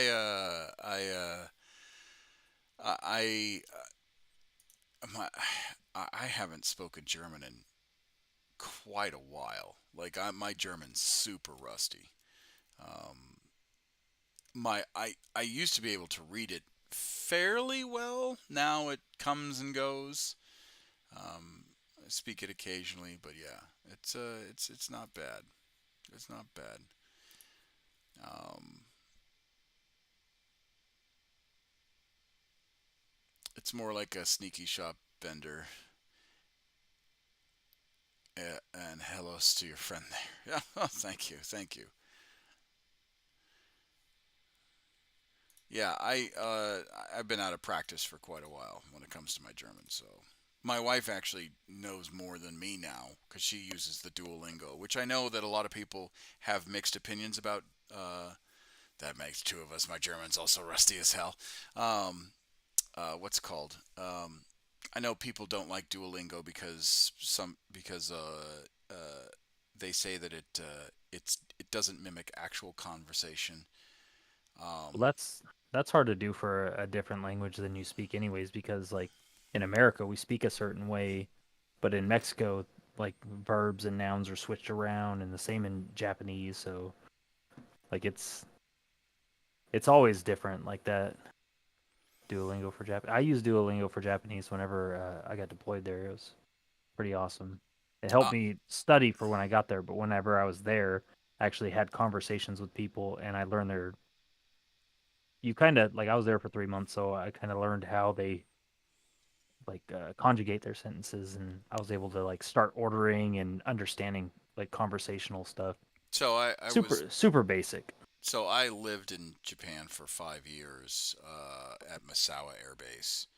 I was in Um, Kadena, but I went up to the mainland for a couple of days. It was pretty nice, but Kadena. German is a hard language to learn because of the grammatics. Yeah, I mean that's. Yeah, I mean I was at Kadena. I went to Kadena a few times for NCOA, and Okay. then so that I was in Kadena for about a month and a half, and then we did prisoner transfers. So I'd go down to Kadena for like 2 3 days, pick up the guy, transport them back Mm. somewhere, and then go back 2 3 days, pick up a guy, all that stuff. Same with Yokota. Um, was transferring prisoners all hither and yon and all that stuff. Um, I think Yeah, I did. I was a little upset when I learned we were going to Kadena, but when we actually went there, I had a great time. I wanted to go to Misawa or Yokota, but as a Uh, F-15 unit, they were like, "No, you're going to the island." We're like, "All right, cool." well, that's because the island is had the infrastructure. Yeah, Yeah, it made sense because they were divesting from that location at the time. yeah, but you have to talk with others. I worked as a teacher in Sapporo. Oh, that's cool, Hairstone. Yeah, That's dope as hell. that's really cool. I heard they use AI versus for AI. Oh, I hate AI. I hate Mhm. AI. For those of you that don't know, AI basically gives people an excuse to steal work from people that are more competent. I don't like using AI art. I don't like using um, programs that like the I think the I've never been to Japan. Oh god. That's all right. I don't like using AI art. I don't like using AI programs that help me with writing. I think the most I've ever used for writing is just a grammar and spell check. Maybe I think Grammarly. Grammarly was I think the only one that I've used, and that's not AI. That's more just sentence structure and syntax. Um, Whoever said they've never gone to Japan, you'll love it when you go there. I didn't want to leave. If I didn't have dogs back home, I wouldn't have came back. yeah, Japan's a fun. Japan's a blast. It was always like the number one like place I wanted to travel in the world. So to get to go there and be paid to be there, it was pretty awesome. Yeah, Japan was a blast. I loved it. I loved it. Super lovely country. The only thing I think the only quote unquote downside was when I went to Japan, uh, I had to change a lot of my streaming habits and a lot of my content because I used to just strictly do battle reports. Um, uh, because um, because like they're like in northern Japan they're big into model building, but it's not 40K. Um, it's See, not. and I've always done the Gunpla, so like getting into this was kind of cool too. Yeah, no, no. So like it was huge. Gunpla was huge. Like if you talk about Gundams or if you talk about historical model building or historical painting, like they Mm. sell to 40K stuff. Um, but it was always via Rogue Trader. Um, Oh, it gotcha. it wasn't like it was all independent stockists, and it was kind of sad because like those independent stockists they would just get the initial like promotional splash packs of like though and everyone those of you who are familiar with Games Workshop will know exactly what I mean. It's this one giant stand about you know my size high in height and about maybe my torso and maybe my arms slightly outstretched in width, and it would have a selection of paints, a selection of brushes, and then a smattering of Age of Sigmar and 40K, and that would be it, right? And so you would have to not just go to you would have to like it'd be what was ever hot in the Games Workshop catalog. And 9 times out of 10, well, actually, I would say 6 out of 10, what you'd have, what you'd want, they'd have, but then they'd never restock it. I think they restocked it once every like year, maybe 6 months. I can't remember. They also have Tamiya models. They're very accurate. Yes, they do. Yes, they do. Um, so, northern Japan, there wasn't much in the way of Games Workshop. Southern Japan, in Tokyo, there was a Warhammer. There were Warhammer stores, so you could buy from the Warhammer stores direct. But there wasn't There's like, so much in Akihabara. oh yeah, there was Akihabara has the Warhammer Cafe. Yep. But what I'm saying, but unlike in America and like in Europe, there wasn't like a store that outside of a Games Workshop that you could put your models down and play a battle board. Like there wasn't like a they had stores for Yu-Gi-Oh tournaments and Pokemon, and if there was a card game you were mildly interested in, that Yep. was a battle card game like Battle Decks, Magic the Gathering, all that stuff. Um, they had that, but they didn't have 6x4s, and now the new standard. I can't remember the new standard. Um, I've never played a game, so I don't know. I'm well, gonna then, start with Kill Team and move up from there. oh, then that's fine. That's a good that's a good way to learn. Kill Team has different rules though, so Yeah. it's a different rule set altogether. So don't don't think that if you play like 4 or 5 games of Kill Team that you're good to go for like an actual 40K game. All right, so I just need 3,000 points and I can get in now with my Kill Team. Yeah. Um,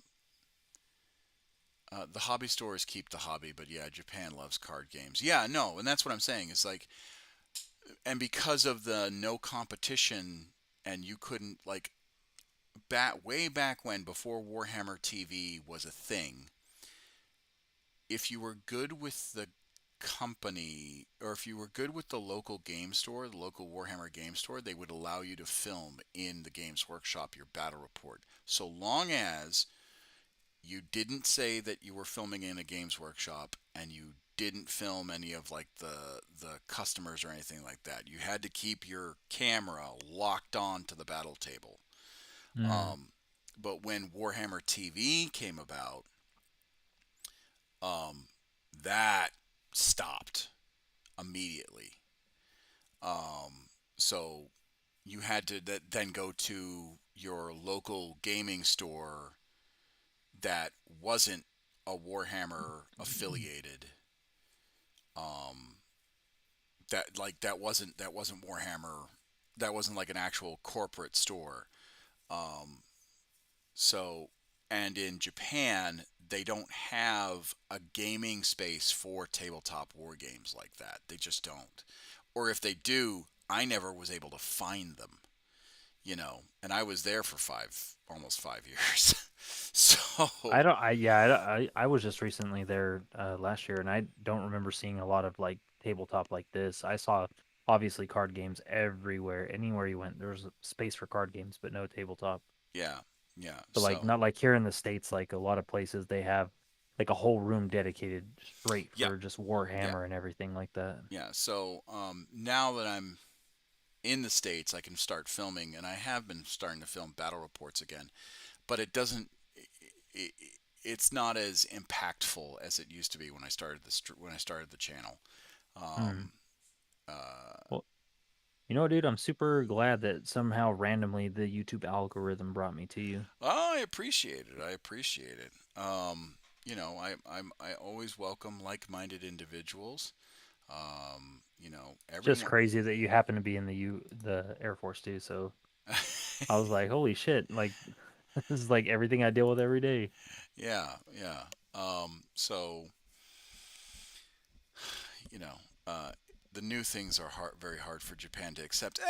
Yes and no. Like there are. It really depends on what it is. Yeah, it depends on what it is. If you're talking about trying to revolutionize Japanese work culture, yeah, you're never gonna. That's not gonna happen. That is a fight you. That is a fight that you have to like really slog at. Um, but like,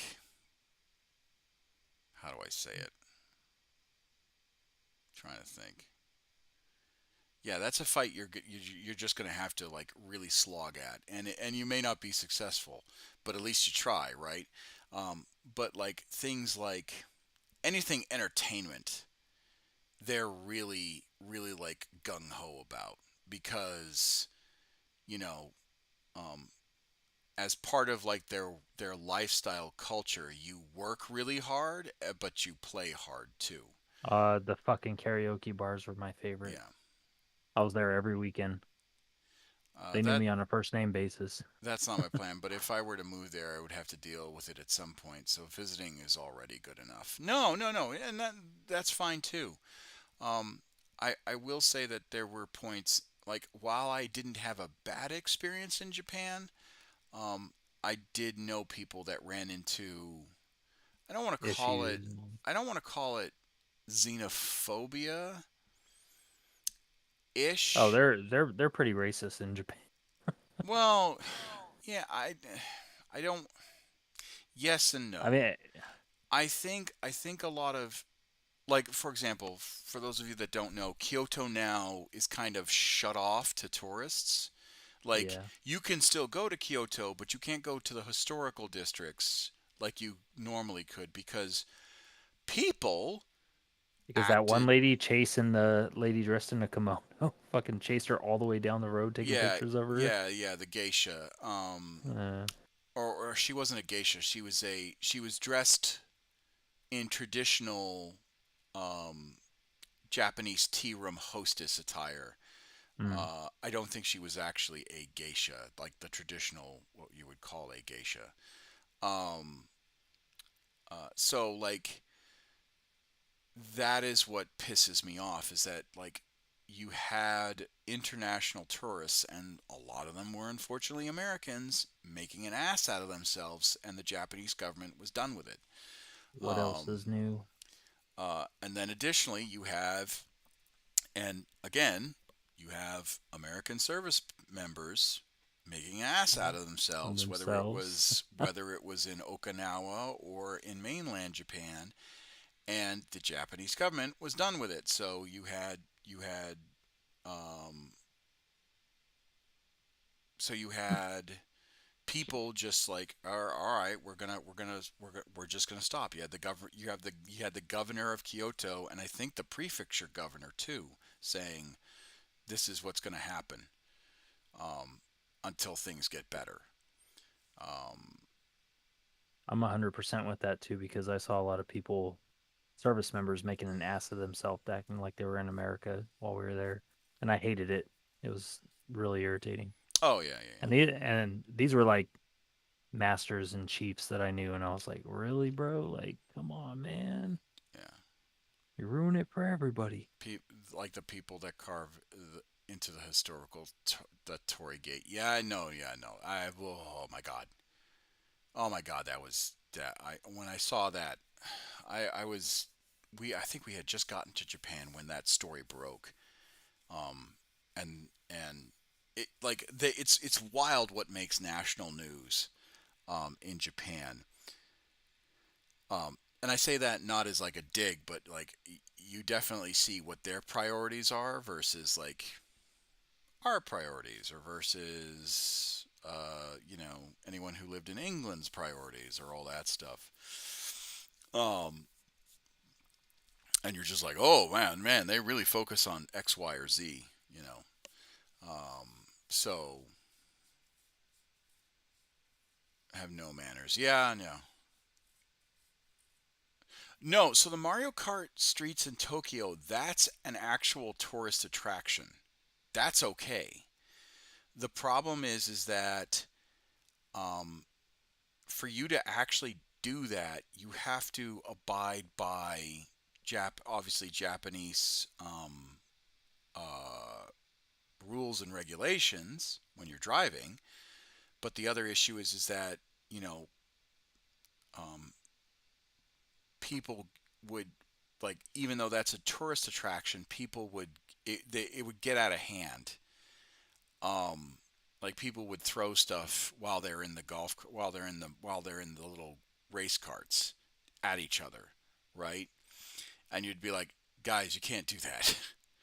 um, so every once in a while, you would get like I would read in the paper in the English translated version of the paper. Oh, hey, you guys got to be careful when you're going to the Mario Kart thing. Don't throw stuff at each other, even though like it's kind of the ultimate package deal, um, because you'll get in trouble. Um, so yeah, so that's kind of the long and short of that. Um, and I've been loud on a train, unfortunately. I'm not gonna say I was fucking perfect all the time. But I knew well enough not to get in trouble. um, Mainly because my life and job were on the line at that point. Um, but yeah, so um, I like if you ever go to another person's country, remember that you are a guest. Like tourism isn't something that, like, yes, it generates money for them, but there are countries that are like, if you act like an ass, uh, we're gonna have issues.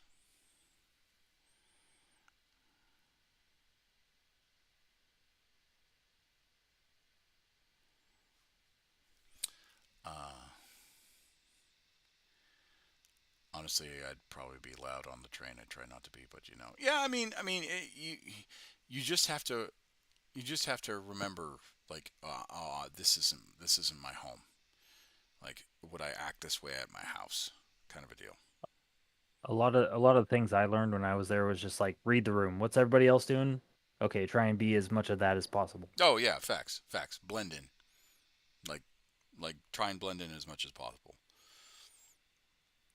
My wife actually really loved the style there of like there it was like they're bringing back the 90s, like the big baggy jeans and like oversized t-shirts, like band t-shirts and stuff. Oh So yeah, yeah. we brought that back with us, so we wear that on the daily now. Yeah, Japan definitely has a very unique style when it comes to their clothing.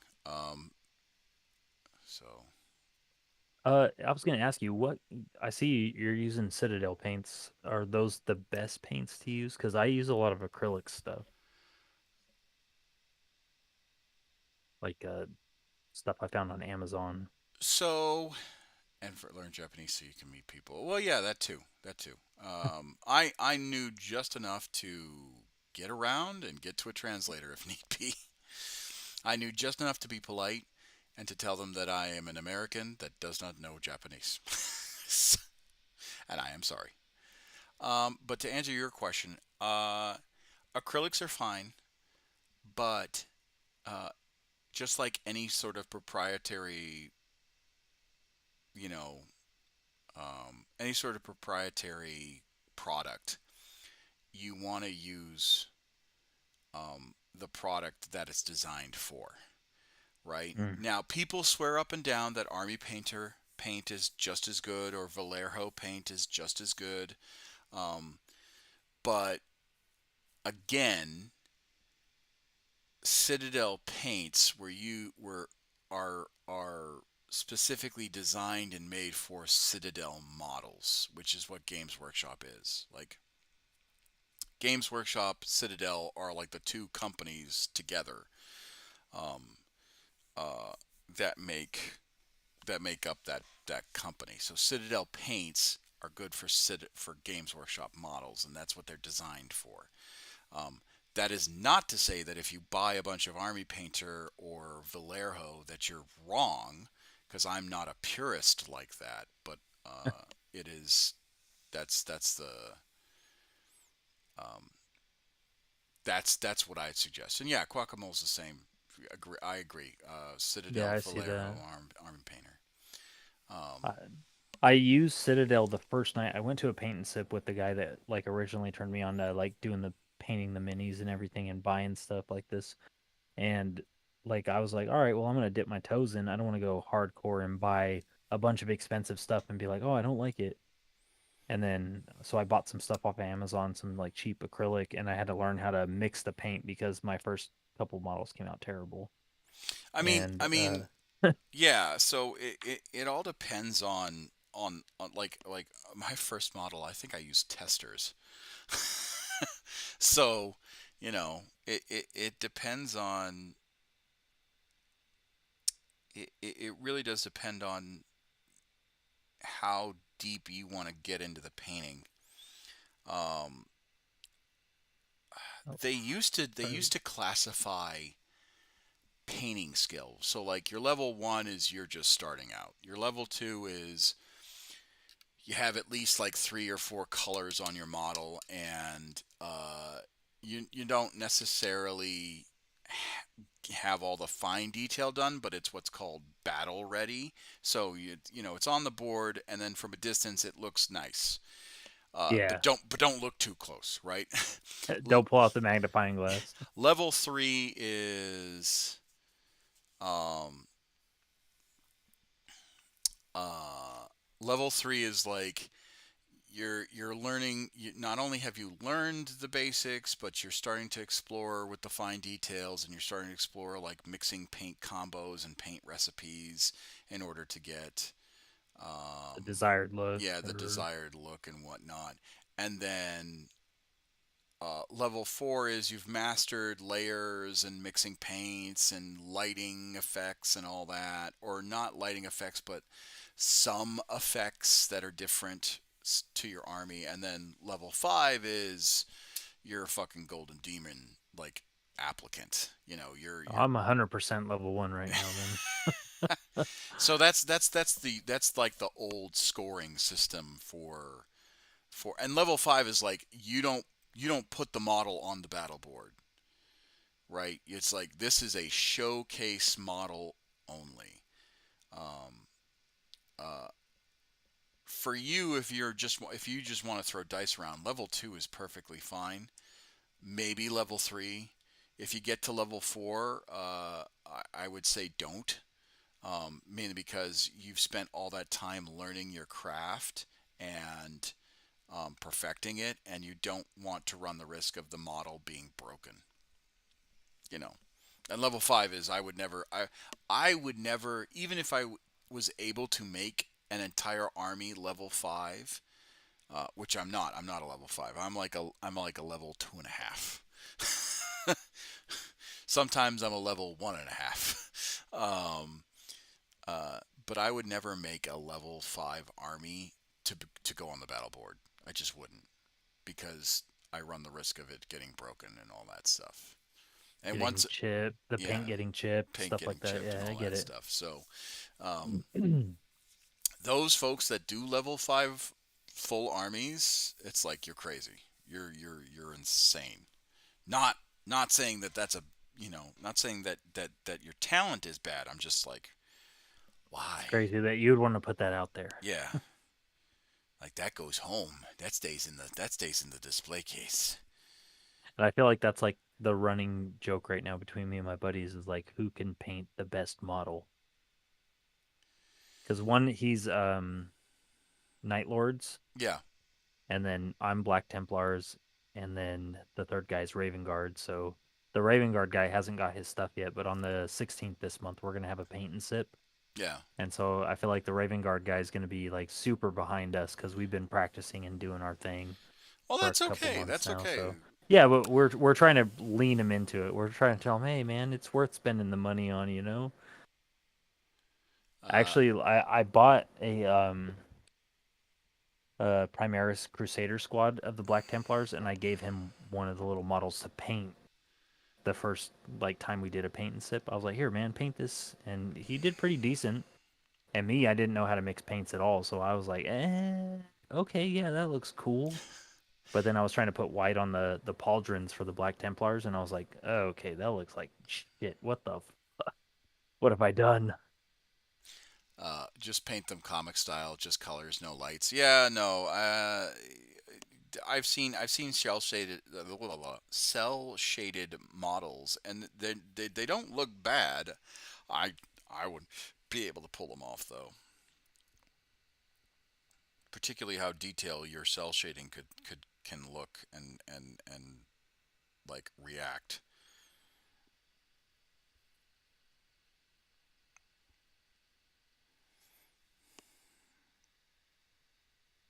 Let's see if I got a good one.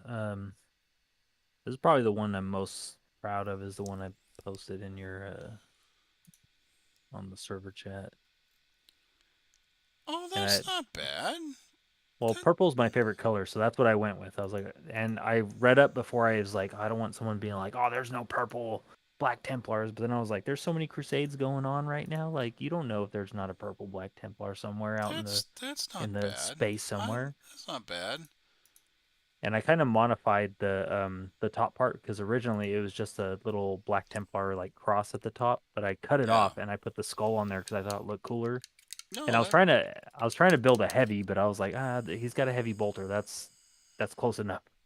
Well, that's not a heavy bolter. That's a standard bolt rifle. Or bolt rifle. There you go. Yeah. I was trying to build a heavy, but I didn't have everything that I needed. So I was like, I'm gonna put him with the heaviest looking fucking gun that I have on this fucking sprue right here. So yeah, that's not bad. That's not a bad look. Um. Yeah. I mean, that's something I would make. I mean, I don't know about like the.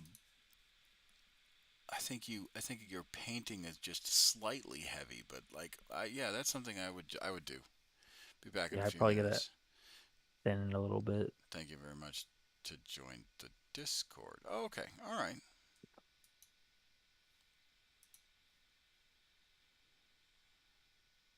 Let me see if I can find a picture of my. On what channel? It's in recording. He didn't post it in the art gallery. Oh. Or the miniatures work in progress. Should I be posting it in there? Would that make more sense? No, I mean, you can post it there for everyone else to see. Normally, the recording chat is just for. Gotcha. Yeah. It makes sense.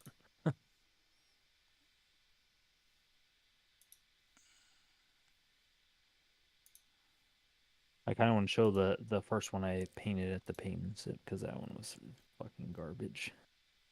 But it was my first time, and I was like, I'm gonna do it. And then I was like, what have I done to you? And I always see this meme where it's like, stay strong, brother. And it's like some old like Warhammer like figure painted up, and it looks terrible. Oh yeah. He's like, stay strong. Yeah, that is a solid meme. That was a good meme when I first started. Okay, so that one it lives with the times. It does live with the times. It does live with the times. I think that meme started in like 2010. It looks fine. Paint looks a bit thick, but it's a solid first paint job. Yeah, Thanks, man. My first guardsman model, I can't find it, unfortunately, and I'm very upset that I can't find it. But oof. Learning how to thin the paint is the hardest thing. Like how much water to put. Well, because I'm using acrylic. Like when I use the Citadel paint, it was just fucking gliding, and so I didn't know what I was doing wrong when I started using my paints. But then I started watching videos on how to thin the paint, and I was like, oh, that makes more sense. Yeah, like I said, Citadel paints are for Citadel product. So are those ones are just already like perfectly thinned for the model? No, you still have to thin it, but because so there's two types of paints now. within the Citadel lineup. There's Contrast, which is super watery, but you can kind of slather it on, and it changes to match like shadows and shades and color shifts within the model itself. And Okay. the more you slather on, the deeper the color gets to a certain point. But you have to prime the model white or gray Okay. instead of black, Black. because contrasts work on lighter color model on lighter primed models. If you prime black, contrasts don't show up as effective, and so you have to use the more traditional Warhammer paints, and that one you kind of have to thin just a tiny bit if you want to get a flat look of your model. Okay. And there's that. So, and then when you're done painting, do you put like a kind of gloss, like overcoat on it? Yes and no. If it's one that you're trying to preserve, If it's I one that I'm guess. trying to preserve, I'll put a they used to sell it. It's called Purity Seal, and it's basically, it's not a glaze or a gloss. It's just it doesn't look glossy, but it basically seals the paint onto the model. It gets Okay, it gotcha. that extra layer. Um, they came out with Purity Seal because a lot of Forge World models were resin,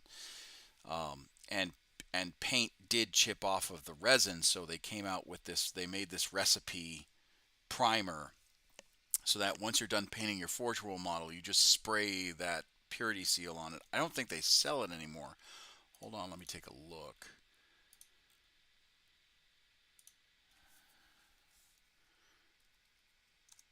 Yeah, because I bought. What did Yeah, they don't. I don't think they have it.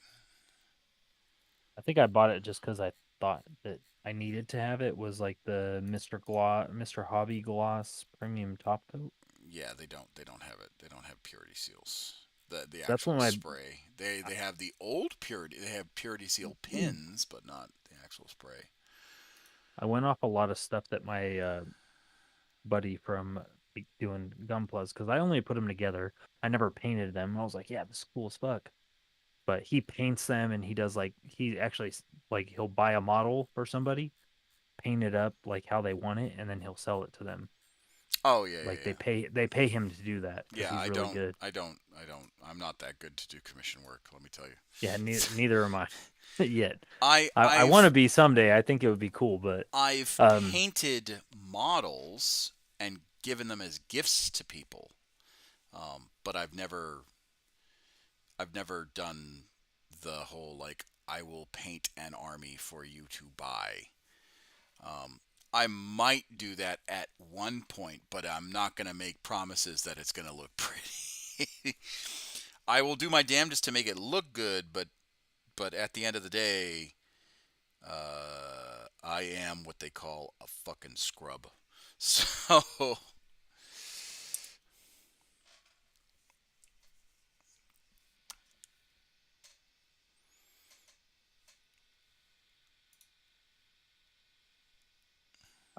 I did see that on YouTube, the slap chop technique, yeah, slap chop, slap chop and technique. I was like, damn. So like my thing with white now is like I'm just gonna I bought a white primer and I'm just gonna use that, and then whatever needs to be painted white, I'm just gonna leave the primer and paint everything else. Because white has been my bugaboo. I'm gonna work on it, but like right now for my I'm trying to get into actually playing tabletop. I'm trying to build an army, and I don't want it to look like absolute dog shit when I go. White's going to be difficult. Any sort of light colors, particularly if you're um what's it called? White's going to be difficult, particularly if you are um, spraying black. If you're using Yeah. Chaos Black, it's going to be difficult. If you're using So I have a gray primer, and then I bought a white primer. okay, And so if you buy a white primer, then the slap chop, or a gray primer, then the slap chop method's going to work the best. okay. Okay. And what slap chop is you paint the model its natural colors, but then you with a dry brush, or sorry, you paint the model dark, and then with a dry brush you highlight the folds, the ridges, the edges via slap chop that way. Gotcha. I've seen the dry brushing technique. I have not tried it yet because I don't think I'm ready for that yet. I'm trying to get the basics down first No before I start worries. moving into like highlights and all that stuff. No worries, and that's the beauty of this hobby is that no one, if you that that's the beauty of um the the the hobby is that if you get in good with good people, they're not gonna force you to do something that you don't want to do. Mm. There are those jackass nerds that are like, oh, you don't use slap chop, you must be a shitty painter. There are those stuck up, don't have a Yeah, life. it's like that in every hobby. There's always the purists and the people who are just better at it than you, and they had to give you a hard time about it for no fucking reason at all. Yeah, you will run into those people, particularly on the tournament circuit. Those guys are, oh my god. Um, and I get it. They're trying to win cash, or they're trying to win prizes, or bragging rights, or all that And stuff. that's Like, their prerogative. hey, Like I just want to play with my buddies. That's all I want to do. yeah. Like I've done one tournament, and I did pretty well. I think I placed. I think out of like the 30 people there, I think I placed like 16th. So I was like middle of the pack. Um, and there were some good dudes in there that I would be like, yeah, I'd have a beer with you. Like if we weren't doing this tournament and I wasn't trying to place, like I could vibe with you, kind of a deal. But it's always something with those tournaments that brings out the worst in fucking people. I swear. Yeah, I've I've been playing Magic for like almost 20 years, and like the culture was so toxic in there. Like the group that I played in that would go to like Friday Night Magic and all that stuff. I had to get out of it, and I stopped playing like most of their formats, and I only play Commander now, and I play Commander with a certain group of people because they like to have fun. They don't like to be the one that's beating everyone and fucking just hammering everybody every game. Like we all build fun decks and we like try to act with each other's boards instead of just wiping the other person off the Yeah. map completely and Yeah. not letting them have any fun with their deck. Honestly, I wouldn't care if they don't like my paint job. If I like it, I like it, and that's it. Yeah, no, 100%, 100% guacamole. That's Hell yeah. that's that, that That that's that's why I the said I wanted to do a Legion of Purple Space Marines because I was like, or well, Black Templars because I was like, fuck yeah, like purple's my favorite color and Black Templars is what the Legion I chose, so let's go with the purple. See what happens. I use white for my World Eaters. Do you as like an undercoat hairstone, or as a or do you paint them pre-heresy World Eaters, like with the white armor and like I think it's like the blue shoulder pads or whatever? Because that'd be kind of cool. That'd be kind of cool seeing a 40k World Eaters army pre-heresy pattern. It'd be very difficult to pull off, but kind of cool.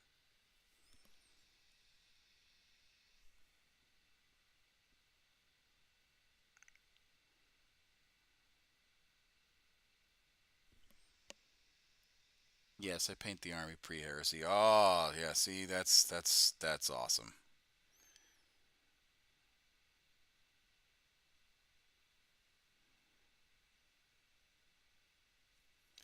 That shows some dedication. So the other Legion that like kind of intrigues me is the Mortifactors, the cannibal ones. Yeah. So I know you're new to the hobby. So Mm-hmm. um, the The chapters you're talking about, they're chapters. They're not legions. Legions were Oh, okay. were Horus Heresy, and there were only 18 legions. There was more than that, but uh, unless you read the Horus Heresy, you won't know why. Um, so there was 20. Two of them got redacted Is it, from the Imperium. is this what they say when they say they're the found, and then there's like they branch out from there? So there are multiple foundings, but the first founding, right, are the Mhm. original 18 uh, Space Marine legions, right? Um, and then after the Horse Heresy, Gilliman says, "All right, we can't have legions anymore because no one Space Marine legion should have that kind of power." So he busted up. That's when he made the Codex Astartes and busted Okay. up the legions and said, you know, Imperial Fists, you have to break your legion down into chapter strength. White Scars, you have to break your legion down into chapter strength. Blood Angels, you have to break down your legion into chapter strength. Now, your successor chapters can still have the gene seed and all that stuff, but they are independent of the original legion, right? And that's what a successor chapter is that they use the gene seed stock from the parent chapter, the parent legion, but they do not pay heed to the to like the Ultramarines. An Ultramarine successor chapter does not have to listen to Rabute Gilliman if they feel that Rabute Gilliman does not embody the what they believe is right. Okay, Gotcha. they can literally tell Gilliman to go fucking pound sand. Now they don't They because don't. Yeah, I was gonna say that. I don't think they would, because but it's Gilliman, but other Space Marine chapters have said, yeah, we're not like, I don't care what your Codex Astartes say. This doesn't work with us. Like we're a fleet-born chapter. We can't we don't have a home world to enact the Codex Astartes, or we don't have the resources to become Codex compliant. So, go fuck yourself. That kind of a deal. Um, so now, being Codex compliant is really important because if you are Codex compliant, you're not under as much suspicion of heresy compared to if you weren't Codex compliant. A lot of Space Marine chapters that aren't Codex compliant often find themselves at the front end of or at the wrong end of an inquisitional, review, um, because there are inquisitors that look into Space Marines, um, just because a lot of inquisitors learn about the heresy. So I don't like the black.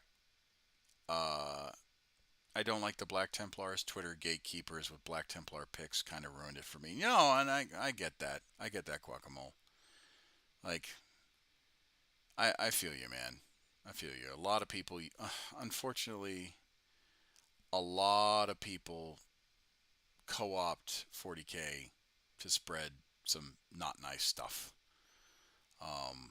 And well, I yeah, mean, if I could interject, like, my first interaction with 40K players, like playing tabletop, I walked up. I was a Yu-Gi-Oh player. I was 14, 15, yeah, and I walked up and I was just interested because I was like, "Oh, what is this game? This looks pretty cool."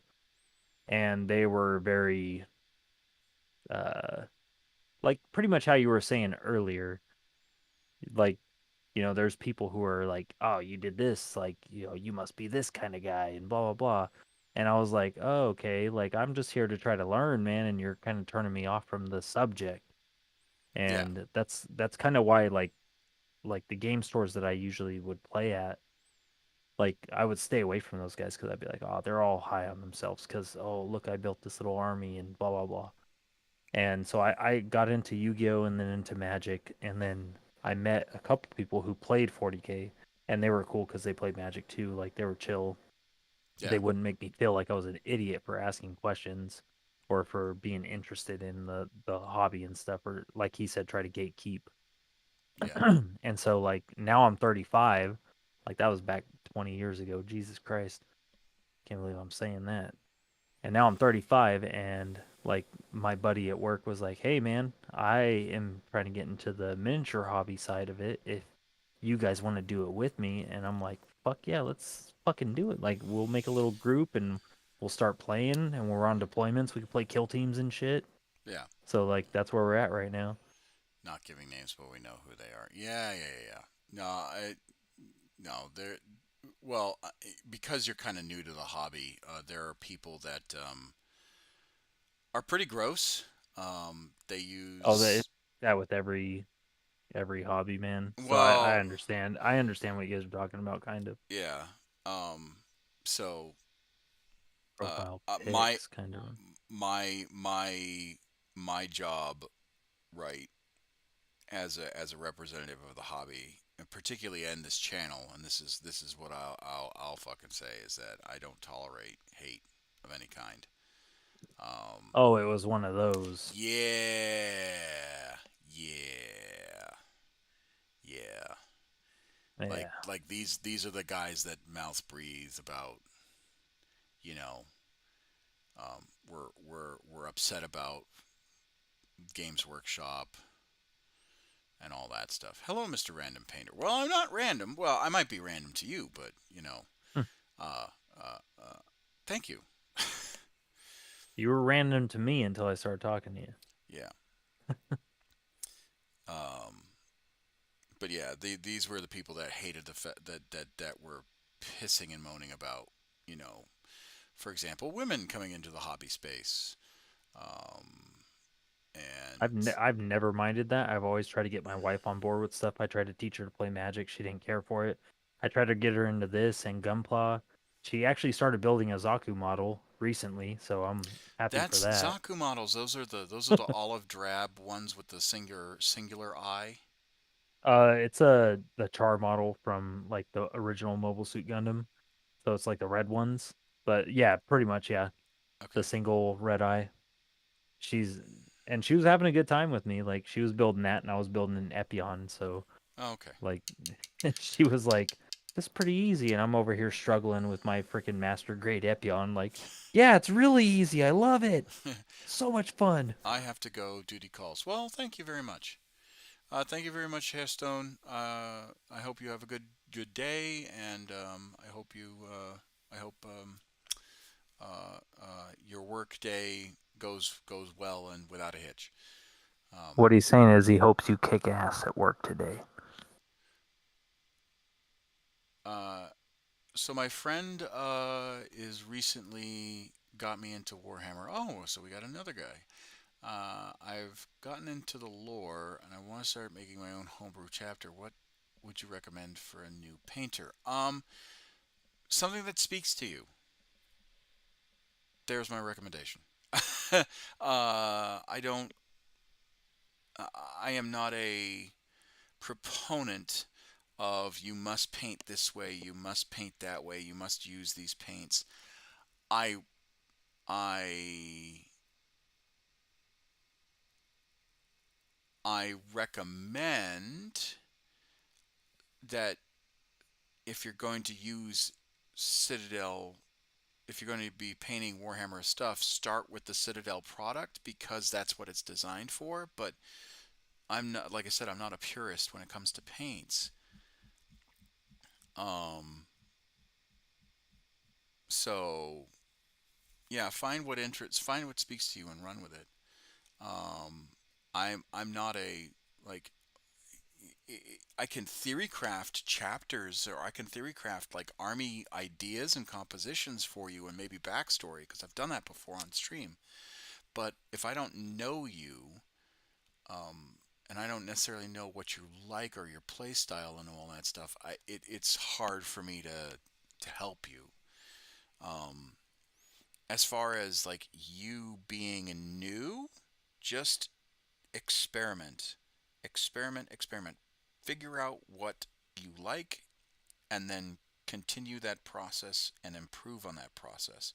But you can't. But if you don't necessarily like what you see and are true to yourself, Ian's about to love that. He's a Black Templars. Oh, okay, all right, yeah, he's a good. I'll check him out. If he's a good one, he's a good one. But if you don't necessarily find a style that speaks to you, right? Find a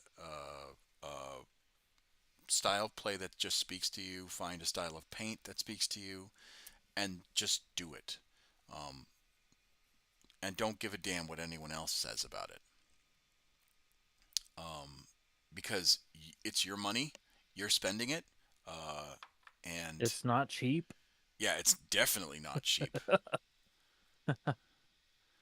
I'm 2 months in, bro, and I'm like $400 in the hole with this doing all this shit. Yeah, it's Buying not paint, buying stuff for it, buying the actual like kits and stuff. Yeah, like, if you're it's not using your cheap. hard-earned adult money to buy models, you can do whatever the hell you want with them, as long as they are serviceable, as long as people know what it looks like, or as close to know what it looks like, and you follow the rules. That's it. I'm not too confident of my painting skills, and I'm looking for some tips to my first models, so they don't look like complete trash. You're going to have You're going to go through a trash chapter. It's a phase. It's a phase. It is one. Yeah, 100%. It's a phase. Your models are going to look like trash. The difference is, do you learn from it? The difference is, is that going to unmotivate you from painting, right? Like, not everyone who joins a hobby likes an aspect of the hobby. Like, there are people that are like, I love 40K, I fucking hate painting. And so they will build models and never paint them, because they enjoy the pleasure of just building, right? Or they enjoy the pleasure of playing the game with monochrome codex gray models. And it's just like, all right, like, I'm not going to poo-poo you over it. I'm just not. Because it's it's your money, and then two, like, if you love the game, who am I to tell you, right? So there's that. But as far as like advice,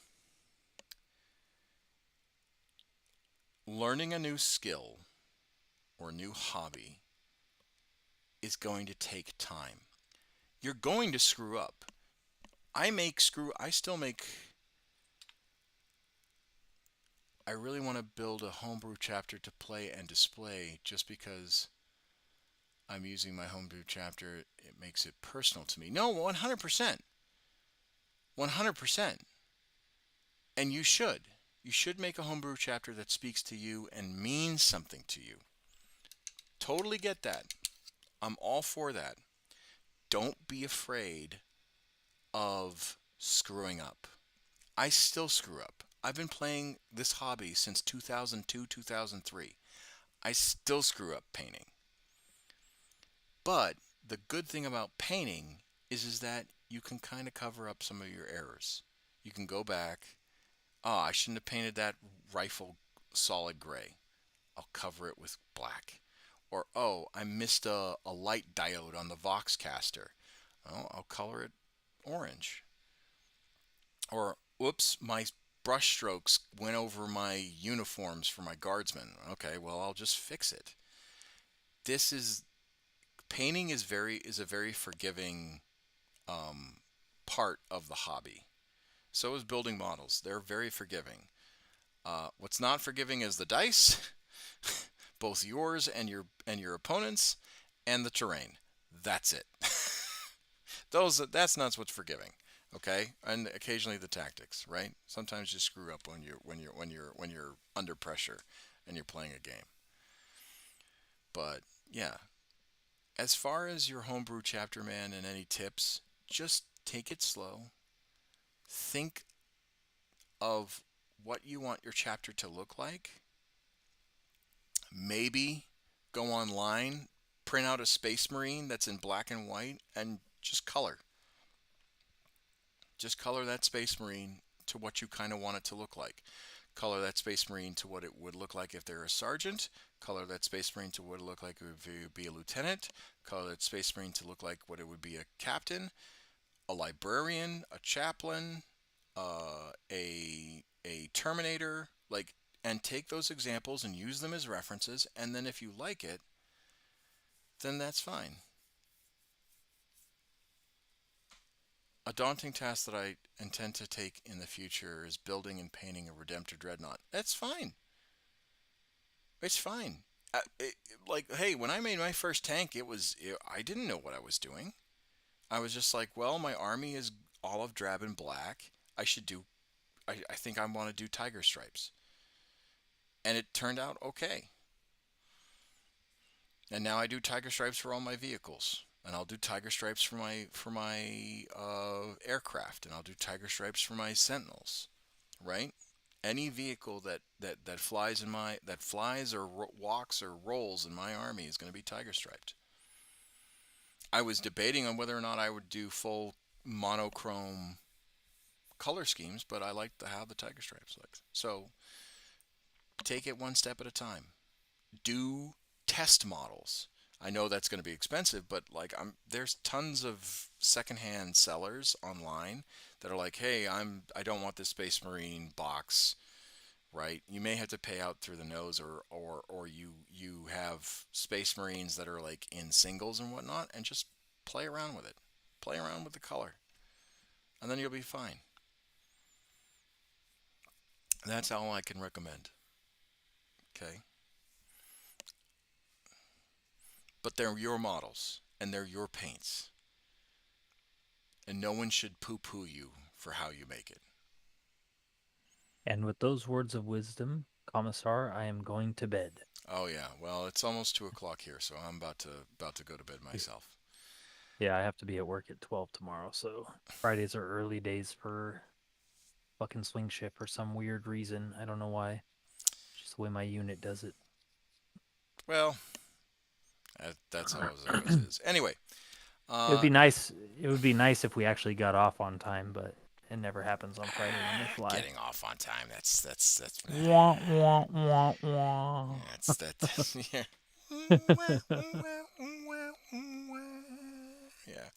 Anyway, so we're gonna wrap it up here. I know I didn't get too far into my painting, mainly because I'm slowly getting back into the swing of things. And like I said, these last like 2-3 weeks have been a fucking slog. So tomorrow we'll probably do some more painting, and I'll probably pick up. It's gonna be Veterans Day weekend. Yeah, Veterans Day weekend. Happy Veterans Day for all those in the military. I have to work Monday, so I'm not going to get the family day off. But anyway, something my friend suggested to me is doing a model of a month at our local Warhammer store. Start getting used to putting those together and painting them. Models of the month are great if the Warhammer store is giving you them for free as the promotion. But it is very rare